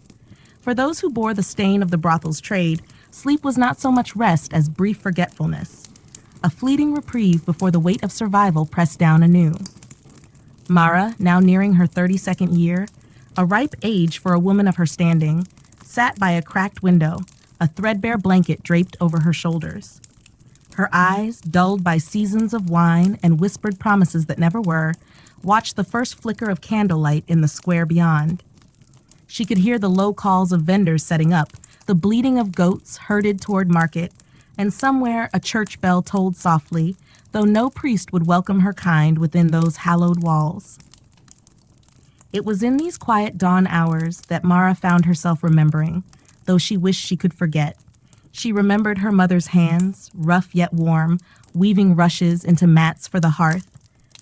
She remembered the day she first stepped into Mistress Ailith's house, clutching a bundle of clothes, her innocence bartered away before she could grasp the price. Now, 2 decades later, Mara's body bore the tally of countless nights. Yet it was not the bruises or the hollowness that pained her most, but the knowledge that her own daughter, young Lean, might soon stand at that same threshold. She rose and crossed the narrow room to where Lean lay sleeping, curls spilling over a thin pillow. 12 summers old, and still her cheeks held the softness of childhood, though her eyes, when open, carried a wisdom that should not yet be there. Mara brushed the hair from her daughter's brow and whispered a prayer she did not truly believe, for she had learned long ago that heaven's gate was guarded fiercely against those like her. Outside, the brothel's madam, Mistress Aelith, barked orders at 2 of the newer girls, pale slips of things, barely women, already hardened by the sharp bite of hunger. Aelith had grown fat on their suffering, her face a mask of painted civility when dealing with the city watch, for they were her best customers and her fiercest protectors when coin changed hands. The girls would be sent to the upper rooms tonight, Aelith said, for the merchants passing through would pay handsomely for fresh faces. Mara knew too well how the coin would pass from hand to hand, how the girls would be petted and pawed, and how some would emerge hollow-eyed, while others would not emerge at all. The smell of stewing onions rose from the kitchen below, thin broth stretched with stale bread, breakfast for those who had earned it. Mara did not eat. She had learned to save her share for Lean. Instead, she stepped outside into the yard behind the house, where a narrow strip of earth clung stubbornly to life among broken pots and filth. She crouched low, running her fingers through the damp soil, and thought how strange it was that something as soft as dirt could hide seeds waiting to bloom. Hope, she supposed, was much the same, a quiet, stubborn seed lodged deep within her ribs. A sudden sound broke her thoughts. It was Lean, barefoot on the threshold, her small hands clutched around a scrap of cloth. "Ma," she said softly, her voice trembling like a wren's song. "Ma, they said I'm to help in the parlor tonight. Mistress Aelith says I'm old enough to bring the men their drink." Mara's heart buckled beneath her ribs. She pulled her daughter close, feeling the sharp bones beneath the thin shift. "Only the drink, Lean. Do not linger. Do not let them touch you." But she knew the warning was a frail shield against a tide that could not be held back forever. Inside the house, laughter rose, a harsh, brittle sound. Mara knew the voices well. Joss, the watchman, always first through the door when new girls were brought in, eager to test what coin had bought. Then the merchant's men, thick-necked and hungry-eyed, who traded bolts of cloth and barrels of wine for an hour behind locked doors. The house smelled of cheap perfume and unwashed bodies, and the walls, though papered with peeling flowers, did little to muffle the cries when the night was deep. As dusk fell once more, the lanterns were lit, amber beads of light that did little to warm the chill within. Mara sat by the hearth with her sewing, though her hands moved without purpose. Lean was in the parlor now, carrying mugs of ale, eyes downcast to avoid the men's leers. Mara prayed she would not catch the eye of any man with enough silver to buy her innocence outright. But silver was a weighty thing, and the house was always hungry for more. In a corner, old Fruin, the house's hired boy, tuned his battered lute. He played when the men grew too loud, the music a thin veil meant to soften the edge of violence. Fruin, once a minstrel in some lord's hall, had fallen as Mara had fallen, cast out when his usefulness waned, drifting until he found shelter where the desperate gathered. Now his music wept through the rooms like a ghost, echoing the sorrow that clung to every beam and rafter. Hours passed. One by one, the girls slipped away with their chosen men, some willingly enough, others not. Mara waited, ears straining for Lean's footsteps. When at last the child returned, cheeks flushed from the heat of the parlor and the sting of too many pinching fingers, Mara gathered her close, smoothing her hair as though she could brush away the filth that clung to them both. "You did well," Mara murmured, though her throat burned with bile. "Sleep now, my dove. I'll watch the door tonight." Outside, the mist crept in once more, softening the harsh edges of the world. In the brothel's upper rooms, men snored and women wept in silence. And in the dark, Mara lay wakeful, her eyes fixed on the beam above, counting the splinters as if they were steps leading upward, away from the damp straw, the sour wine, the hands that took and took. She wondered if a soul could slip free while the body remained. If perhaps, in sleep, she might find a place where her daughter's name would never be whispered in barter. Beyond the window, the first hush of dawn waited its turn. Mara closed her eyes and prayed, as she always did, that tomorrow might find her a way out. But in Tallow's End, freedom was a coin dearer than any she had ever held, and dawn, when it came, brought only another night to endure. When the next dusk settled over Tallow's End, a damp wind swept in from the river, carrying with it the reek of fish and rot and the low murmur of boats creaking against the worn wharves. In the brothel, candles flickered in their sconces, weeping tallow down cracked stone walls.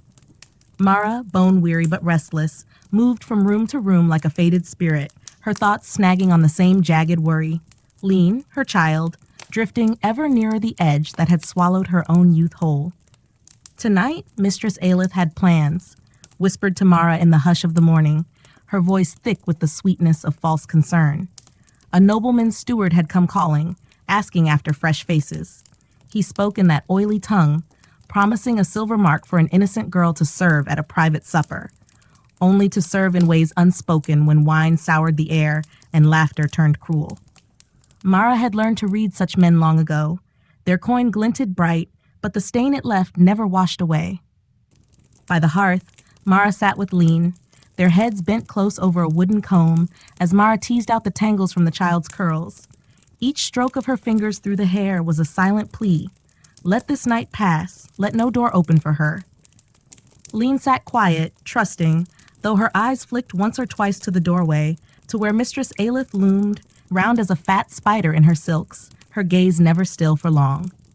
Downstairs, the house breathed its usual chorus, boots stamping on worn floors, tankards thudding against the ale bench, the soft squeal of a lute from Fruin's corner. And beneath it all, that other sound, the hush and sigh of women who had learned to swallow their grief and sweeten it for a stranger's pleasure. When Aelith called for her, Mara pressed a kiss to Lean's brow. Stay here. Keep to the hearth. Do not stir until I return. But even as she spoke, her words felt thin, powerless in the face of Aelith's summons. In the parlor, 2 new girls were set out like trinkets on display, their cheeks rouged, eyes rimmed in kohl. Mara could see they were trembling, though they kept their heads high, some foolish part of them still believing the lie that perhaps tonight would be kind. Near the door, the steward stood, his cloak heavy with the scent of lavender water meant to mask the sweat beneath. He watched Mara approach, his lips curling in mock courtesy. Mistress Mara, he said, tasting her name as though it were something sweet and rotten. Your girl. Leanie, is it? Aelith says she is fit to serve at table. Our master's guests delight in such innocence. Mara's mouth went dry. She glanced at Aelith, who fussed at the steward's sleeve like a pampered cat, her eyes daring Mara to refuse. The weight of the house pressed in on her, the creaking floorboards, the watchman's boots outside, the cold truth that saying no would mean less bread for Lean tomorrow, fewer coals for the brazier come winter's bite. Still, Mara drew a breath. She is yet too young, she said, her voice softer than she wished. Let her sleep tonight. Take one of the others. Aelith's hand clamped on her arm, nails biting through the threadbare sleeve. Mind your tongue, Mara. She will pour wine and smile, nothing more. The steward has paid dearly. Paid dearly, words that wrapped around Mara's ribs like iron bands. She thought of Leanie's small hands balancing tankards too large for her palms, of drunken fingers reaching, of laughter turning sharp as knives. She thought of her own first night, the way the candlelight had seemed to flicker in warning, how she had walked through that door and left her childhood behind forever. Aelith's nails dug deeper. Mara yielded. She nodded once, her heart dropping like a stone into a dark well. When she returned to the hearth, Lean was curled up against the embers, half asleep, lashes resting on her cheeks. Mara knelt, gathering her in gentle arms. You must be brave tonight, my dove, she whispered, her throat raw with the taste of salt. Only stand by the door, pour when they ask. Say nothing more. Lean blinked at her, sleepy but obedient. Will you be near, Ma? Mara forced a smile that cracked at the corners. Always near. She dressed Lean in a clean shift, what passed for finery here, and smoothed her curls until they gleamed in the wavering firelight. When the child stood, Mara could see how her thin shoulders quivered beneath the cloth, how her eyes flickered to the door as if she already sensed the wolves that waited beyond. Down the stair they went, step by step, the shadows closing in around them. In the parlor, the steward's men lounged with wine and cheese and laughter too sharp to be kind. Lean clung to Mara's skirts until Aelith's barked order made her fingers slip free. Mara stood against the wall, hands knotted in her apron, her gaze fixed on her child as she moved among the men. So small she seemed like a wisp of smoke drifting through their haze of drink.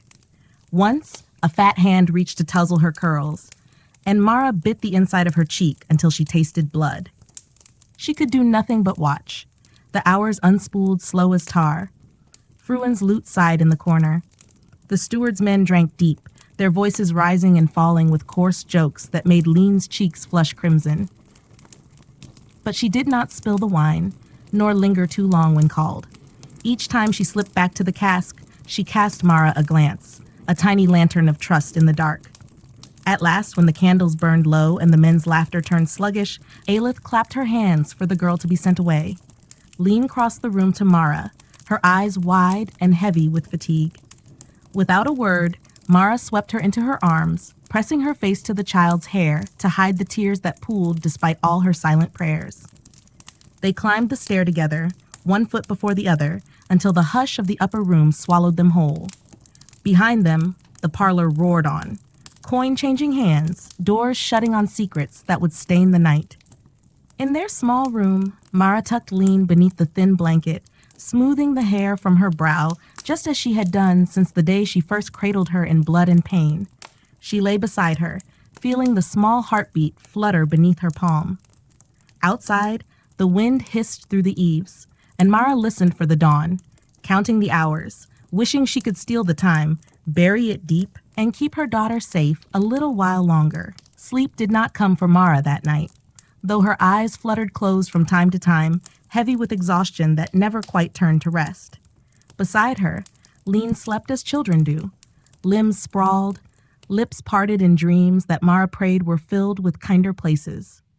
She watched the gentle rise and fall of her daughter's chest, counting each breath as though she could anchor them both to this one moment of fragile peace. Beyond the cracked shutters, Tallow's End lay hushed beneath a thin drizzle that pattered on the roof like the tapping of ghostly fingers. The rain turned the street muck to a glistening paste, washing scraps of straw and filth into the gutters. Somewhere down the lane, a drunkard's song drifted up and died in the mist. The brothel walls, thin as they were, creaked with the stir of men departing, boots slapping the wet earth as dawn's first grayness pressed its shoulder against the dark. When Lean stirred, Mara feigned sleep, not wishing the child to see the fear etched in her face like a carving too deep to smooth away. But Lean only turned, curled closer to her mother's warmth, and sank once more into dreams. Mara laid a hand on her hair, feeling the promise there, so soft, so unspoiled, yet by the trade that waited with its hungry maw. As the first light crept through the grime of the window, Mara rose. She did not bother with shoes. The chill of the floor bit into her bare feet as she moved through the quiet house. Below, the kitchen fire sputtered back to life, tended by Alwyn, the bent old cook whose back was a question mark from years of hauling pots too heavy for her thin bones. Mara knelt beside her, helping to stir the thin morning pottage, though her mind was elsewhere. Alwyn said nothing at first. They knew each other's silence well. At length, the old woman spoke in her sandpaper voice. "The child did well last night. Better than you think." Mara did not answer, her eyes fixed on the swirl of broth and scraps of onion floating there like pale ghosts. Finally, she asked the question that had weighed upon her tongue all night. Did Aelith take more from the steward than she said? Alwyn did not meet her eyes. Instead, she ladled the broth into chip bowls, the steam curling around her fingers. "You know she did," the old woman rasped. "She'll sell that little one's smile as long as men pay for it." Mara felt a tremor pass through her, like wind through a hollow reed. She took the bowl, thanked Alwyn, and climbed the stairs once more, each step heavier than the last. When she re-entered the room, Lean was sitting up, rubbing her eyes. She looked so small there in the gray dawn, wrapped in a blanket too thin to keep out the world's cold. "Here, Dove," Mara said, kneeling. "Eat this while it's warm." Lean accepted the bowl, blowing gently at the steam. Her eyes lifted, wide and searching. "Will I serve again tonight, Ma?" The question lanced Mara like a blade slipped between ribs. She forced a smile that made her cheeks ache. "Not tonight. Tonight, you'll stay by me." Lean nodded, though she did not look convinced. She ate in quiet mouthfuls, pausing to tuck a strand of hair behind her ear. When the bowl was empty, Mara set it aside and pulled her daughter into her lap, cradling her as she might a babe, though Lean's legs were long enough now to dangle awkwardly over her knees. Outside, voices rose. Aelith bellowing orders for the day's wash to be done, for the hearth to be swept, for the new girls to be readied in their best rags. There was always talk of new girls. They came and went like the tide, drifting in from farmsteads where a bad harvest had turned fathers cruel, or from village lanes where stepmothers whispered them away for one less mouth to feed. Mara remembered each girl's face. She could see them still in the corners of her mind, some wide-eyed, clutching at hope that the house would be kinder than the streets, others hardened already, resigned to the coin and the hands and the nights that never truly ended. She wondered which Lean would be if she stayed here much longer. The thought coiled in her belly like a serpent. That afternoon, when Aelith's shadow fell across the doorway, Mara stood tall, though her bones ached from lack of sleep. Aelith's eyes flicked to Lean, then back to Mara. "The steward returns tomorrow," she said, voice slick as tallow. "He'll want the child at table again. She did well, so they say." Mara's throat tightened. "She's no serving girl. She's a child." Aelith's mouth turned down, her painted face cracking at the corners. "She's what I say she is. Do not test me, Mara. You owe this house more than you can ever repay." It was true. The bread they ate, the straw they slept upon, the leaky roof that kept off the worst of the rain, all of it bore Aelith's price, tallied in coin and flesh. Mara had traded years of her life for the promise that Lean would not be forced too soon. But now that promise lay broken at her feet. When Aelith swept away, trailing her perfume of roses gone sour, Mara stood in the hush that followed, the walls pressing close around her. Lean sat by the hearth, humming to herself, unaware that the world shifted beneath her feet, that her mother's heart was cracking open. That night, when the house quieted at last, Mara waited until she heard Aelith's snores, thick and guttural from too much wine. She crept to the hearth, lifted Lean into her arms, and wrapped her in the old blanket. Lean stirred, but did not wake, her head burrowing into her mother's neck. Barefoot, Mara stepped into the hall, every board a traitor beneath her weight. Down the stairs, past the empty parlor where the stale scent of ale and sweat still lingered. Into the chill yard, where the moon floated behind a rag of clouds. The gate groaned when she pushed it open, loud enough to set her heart hammering. She did not look back at the house, at the rooms where her youth had been stripped away, at the walls that held the echoes of weeping women and the laughter of men who never stayed. She stepped into the lane, the muck cold between her toes, Lean's breath warm on her collarbone. Somewhere in the darkness ahead lay a road out of Tallow's End. Where it led, she did not know, but anywhere, she told herself, was better than here. Where dawn only brought another night to endure, another coin to buy another piece of her child's soul. And so Mara walked, each step a prayer, that the darkness would hide them long enough to find a place where the world might forget what they had been and remember only what they could still become. Mara's bare feet pressed into the mud of Tallow's End as she slipped through the last crooked lanes of the district she had called home for so many years. Each step felt like tearing a stitch from her own skin, painful, necessary, a promise that healing must come after the wound.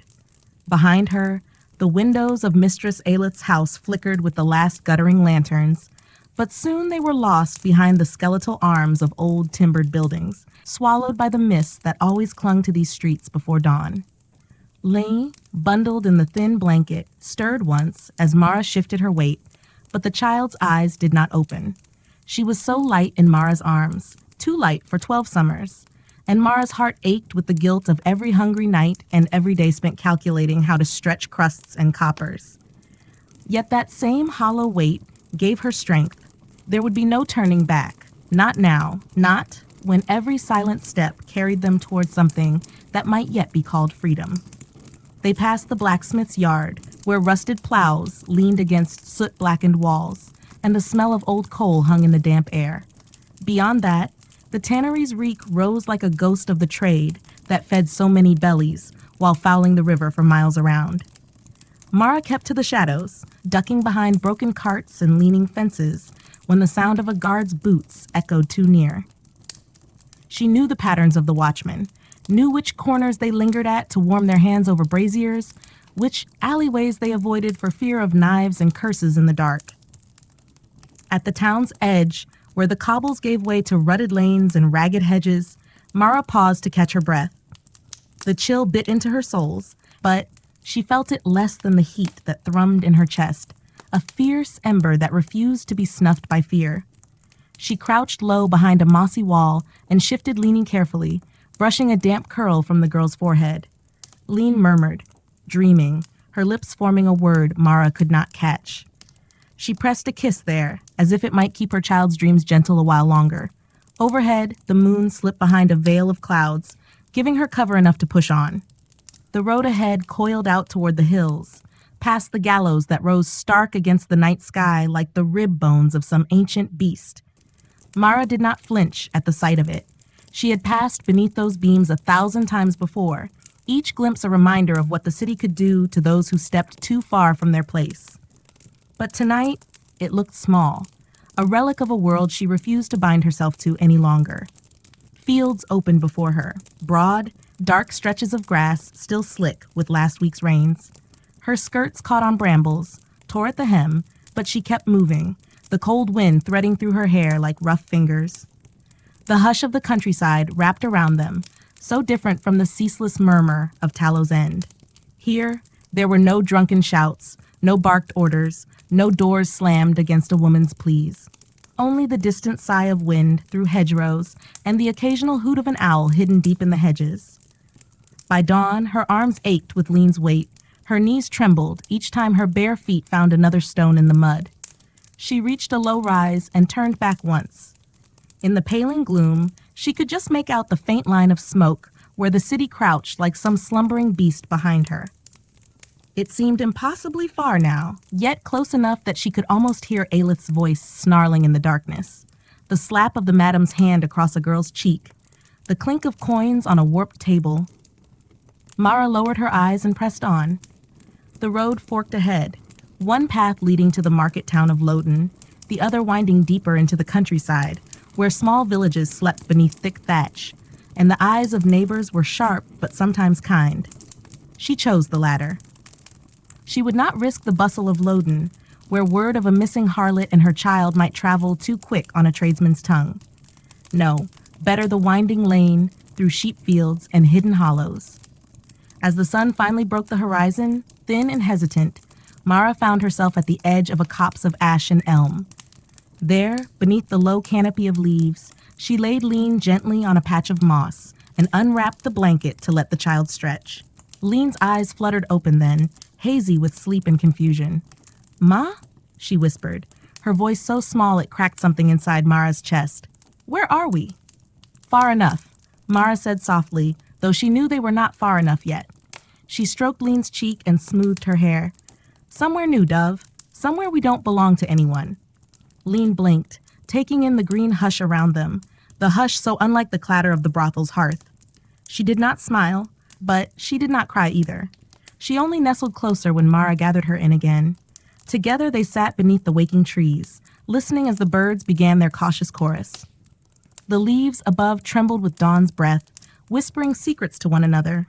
Secrets of seeds waiting to grow, of branches reaching ever upward. For the first time in years, Mara let herself believe, just a sliver of belief, fragile as spun glass, that they might carve out a corner of this world untouched by the stink of Tallow's End, by the thick-fingered men and their clinking coin. She would find work somehow.